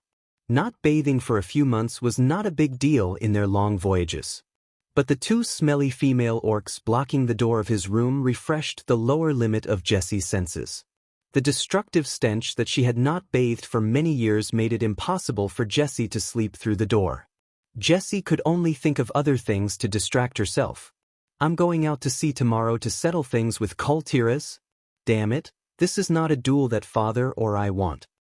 At this moment, a dagger was silently pressed against her throat, early morning on the 27th of March. Oh. The huge horns that stretched from the top of the Orc Archer Tower to the ground let out a long and deep sound, followed by the sound of drums that shook the sky. Every orc on the coast and every pirate on the sea knew that the day of the final battle had come. Thump, thump, thump. Looking from the ship, it felt as though the whole world was shaking. This was not an illusion. Even at sea, with the ship swaying with the waves, the Bloodsail pirates could clearly see that the branches on the coast were trembling slightly, the sand on the beach was rising and falling, and the puddles of water in the wetlands seemed to form a layer of waves, shaking violently. The Duke of Fairville stood a short distance from the rudder, gripping the railings of the ship tightly. Earthquake. Even on the sea, Duke Fairville could clearly feel the rumbling of the earth coming from the sea. His first mate shook his head firmly. If this was an illusion, then it was an illusion that the entire Bloodsail pirates had tens of thousands of people on board. Ha! That is our invincible horde army. Standing beside Duke Fairville, an orc with a giant axe who seemed to be more intelligent spoke in the common language with an extremely strange accent. The entire Bloodsail fleet was in an uproar. All the Bloodsail pirates stopped what they were doing and stared in horror at the bright, dazzling green that appeared on the east coast. A moment ago, the endless swamp stretched from the coast to the limits of their vision. In the distance, some unknown substance floated in the shallow swamp, emitting an unpleasant smell into the air. Countless lake-like mud pits had split the green land into a mess, and there was no straight path at all. Now, hundreds of thousands of orcs had appeared. They ran wildly, roared, and pushed each other as they swarmed towards the sea from the horizon. They seemed to be driven by the dawn, moving desperately towards the darkness that was about to be driven away. All of the orcs had 2 legs, 2 arms, and green skin, but that was the extent of their similarities. Some of the orcs were as large as burly humans, while others had stepped into the category of giants. There were also a few orcs with 2 heads and bloated bodies that were completely at the level of giants. Without exception, all of them ran wildly towards the shore.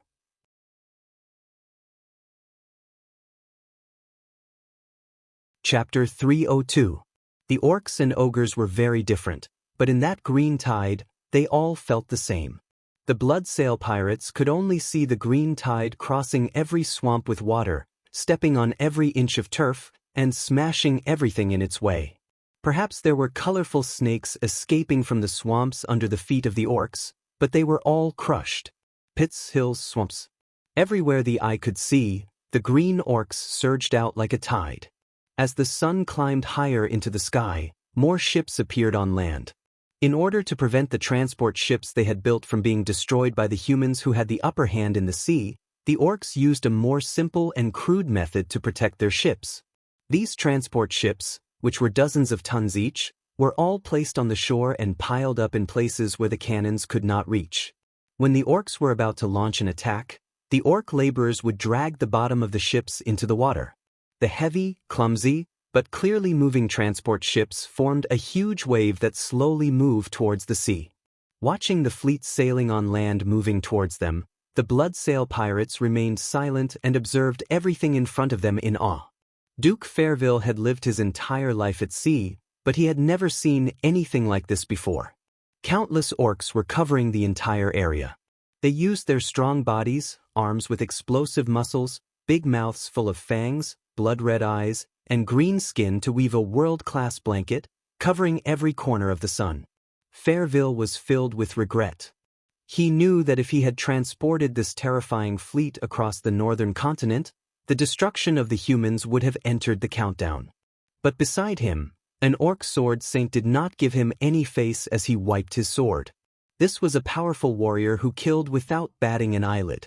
More than a dozen of his best sailors had tried to kill him, but none of them could get within 2 meters of him. Seeing the transport ships being thrown into the water, Fairville glanced at his daughter Jessie's flagship, which was 50 meters away. Jessie gave him a sign that only he could understand. All fleets, weigh anchor. Set sail. The target is the damned fleet of Courtiers. Duke Fairville shouted.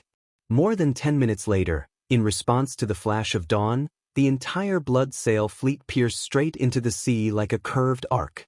They were about to sail northward from the Gulf of Baladine, cross the sea that separated the 2 continents, and strike upon the fleet of Courtiers, who must be waiting on the surface. The damp scent of early spring was mixed with the wind and brushed past Orgrim's nose. The undulating waves of the orcs were perfectly connected with the rolling waves of the vast sea. Orgrim was riding a giant white wolf on top of a hill by the sea. From afar, it looked like he was standing on top of the waves. Looking at the shining horizon at the end of his vision, Orgrim couldn't help but feel proud. He pointed his hammer of destruction into the distance and said, "As long as I can cross this ocean, I'll be able to do it. The warriors of the Horde can destroy any resistance from any living creature in any world. We will." The famous Grom Hellscream carried his equally fearsome Bloodhowl axe and came to Orgrim's side. "Even though I've always thought that races other than the orcs are unreliable, And I don't like your attitude towards other races, I like your ability to solve problems. Orgrim didn't seem to care about Grom's complaints. He lightly bumped his huge hammer against Bloodhowl's axe. The two famous weapons of mass destruction let out a dull sound of heavy weapons colliding. The strongest human kingdom is Lordaeron. See you at Lordaeron. Orgrim bared his teeth. See you at Lordaeron. Grom didn't look back as he walked down the hill, leaving a trail of deep footprints and a bright silhouette. The orc transport fleet was still sending people in. The Bloodsail fleet and the main orc fleet had already encountered the enemy at around 10 in the morning. An ultralight, fast, elven-styled scout ship appeared on the horizon. Then, just as the Bloodsail fleet sounded the alarm, a sail appeared on the horizon. Duke Fairville furrowed his brows. It was too early. The entire fleet hadn't even left the Paladin Bay before they encountered the full force of Courtiras.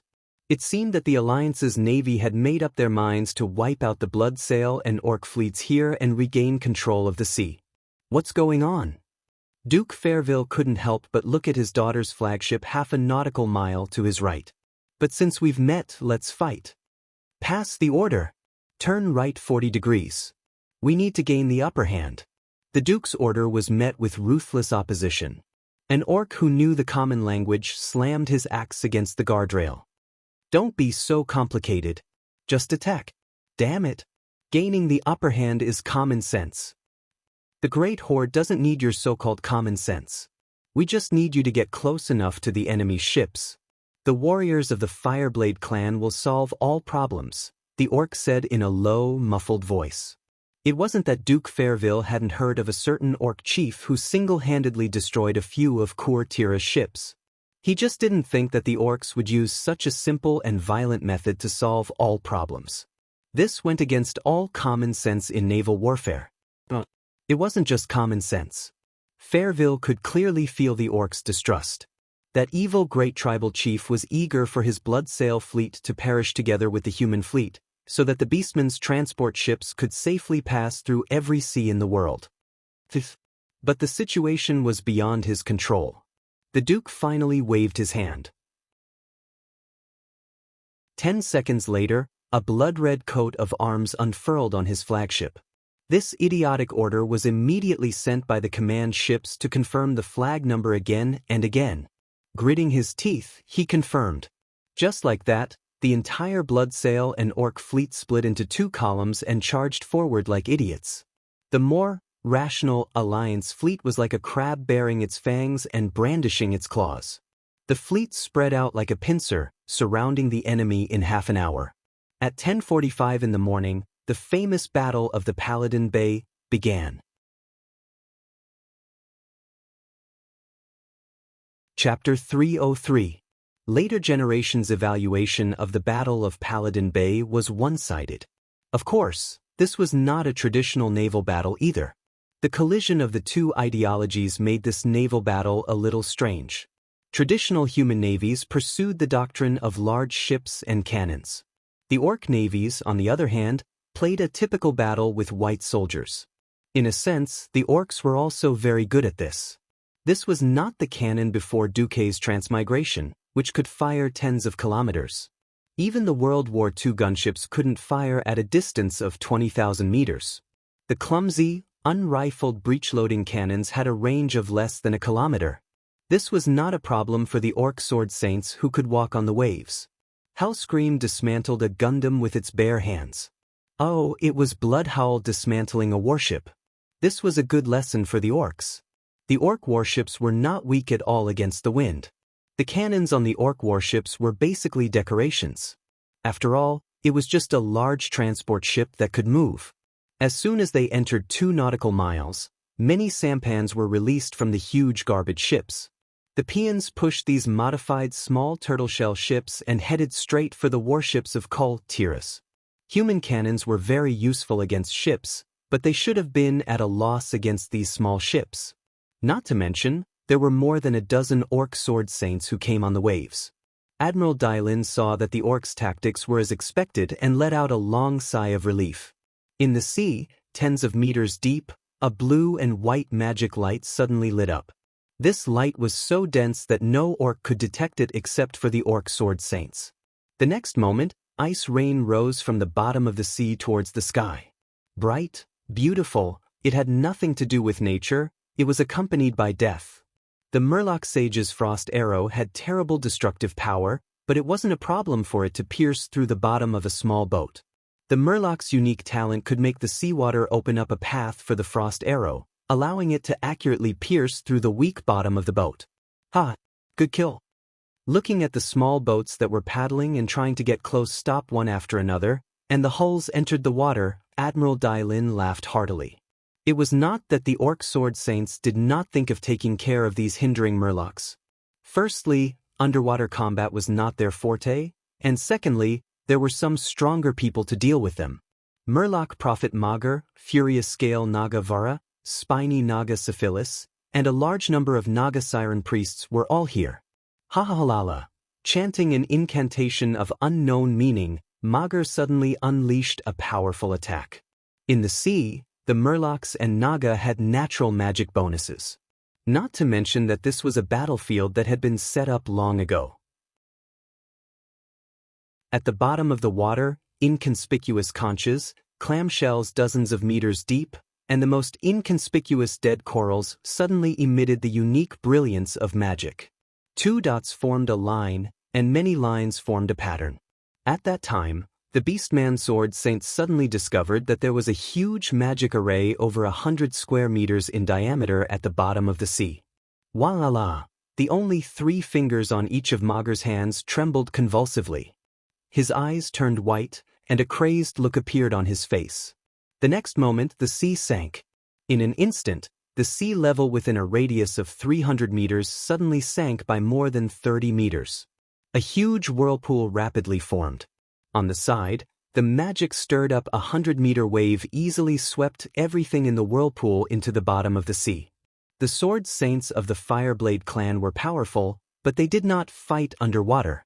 The bottom of the sea was the world of sea creatures.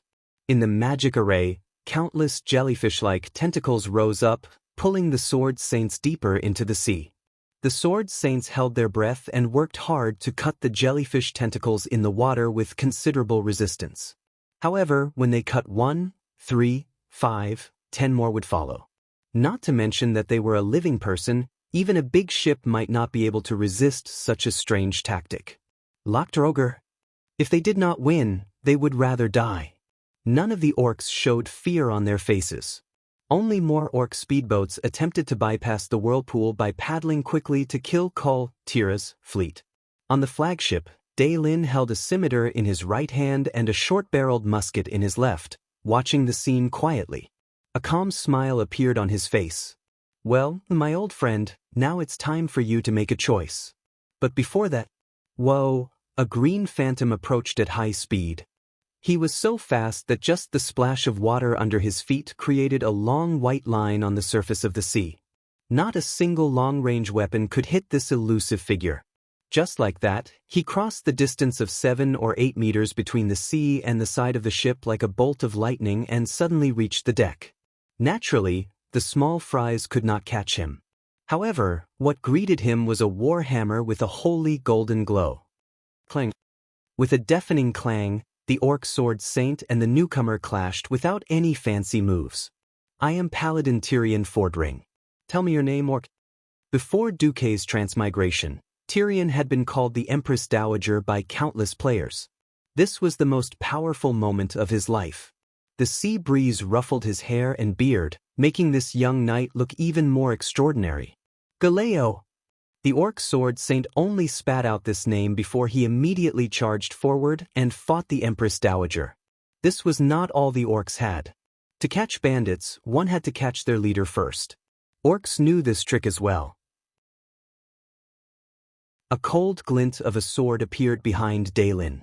No one on the ship knew where it came from, except Lin himself. Clang! With an unconventional scimitar, the shining edge of the scimitar perfectly blocked the sharp blade that was supposed to pierce through Lin's chest. Bang bang! 2 gunshots rang out almost at the same time. The ambusher was a complete idiot. Not only did he fail, he was also hit by a musket. This wasn't an ordinary single-barreled gun. It was meant for a king, so how could it be low-level? Even though the gun was fired with a trigger, the barrel of the gun glowed with the brilliance of a magic circle. The complicated and mysterious blue runes only appeared on the barrel the moment the gun was fired. Moreover, it was a single-barreled gun, but it could fire 2 consecutive shots under the effect of magic. Whoever was hit by it would die. Wow! An orc sword saint with a red flag on his back, a string of huge white beads around his neck, and a single-edged broadsword in his hand groaned as he took 3 steps back and revealed himself. Despicable! He spoke in standard common language. Dalen's handsome face, which had been baptized by the sea breeze, smiled proudly. Hey, I don't want to be called despicable by an orc who only knows how to sneak up on me. We're at most on the same level. Don't you think so? Samuro. That's right. It was the orc sword saint, Samuro. With a snort, Samuro swung his blade and pounced forward. You're tuning in to the Wang Lin's Journey YouTube channel. Don't forget to subscribe and join us on this journey to catch the most captivating stories.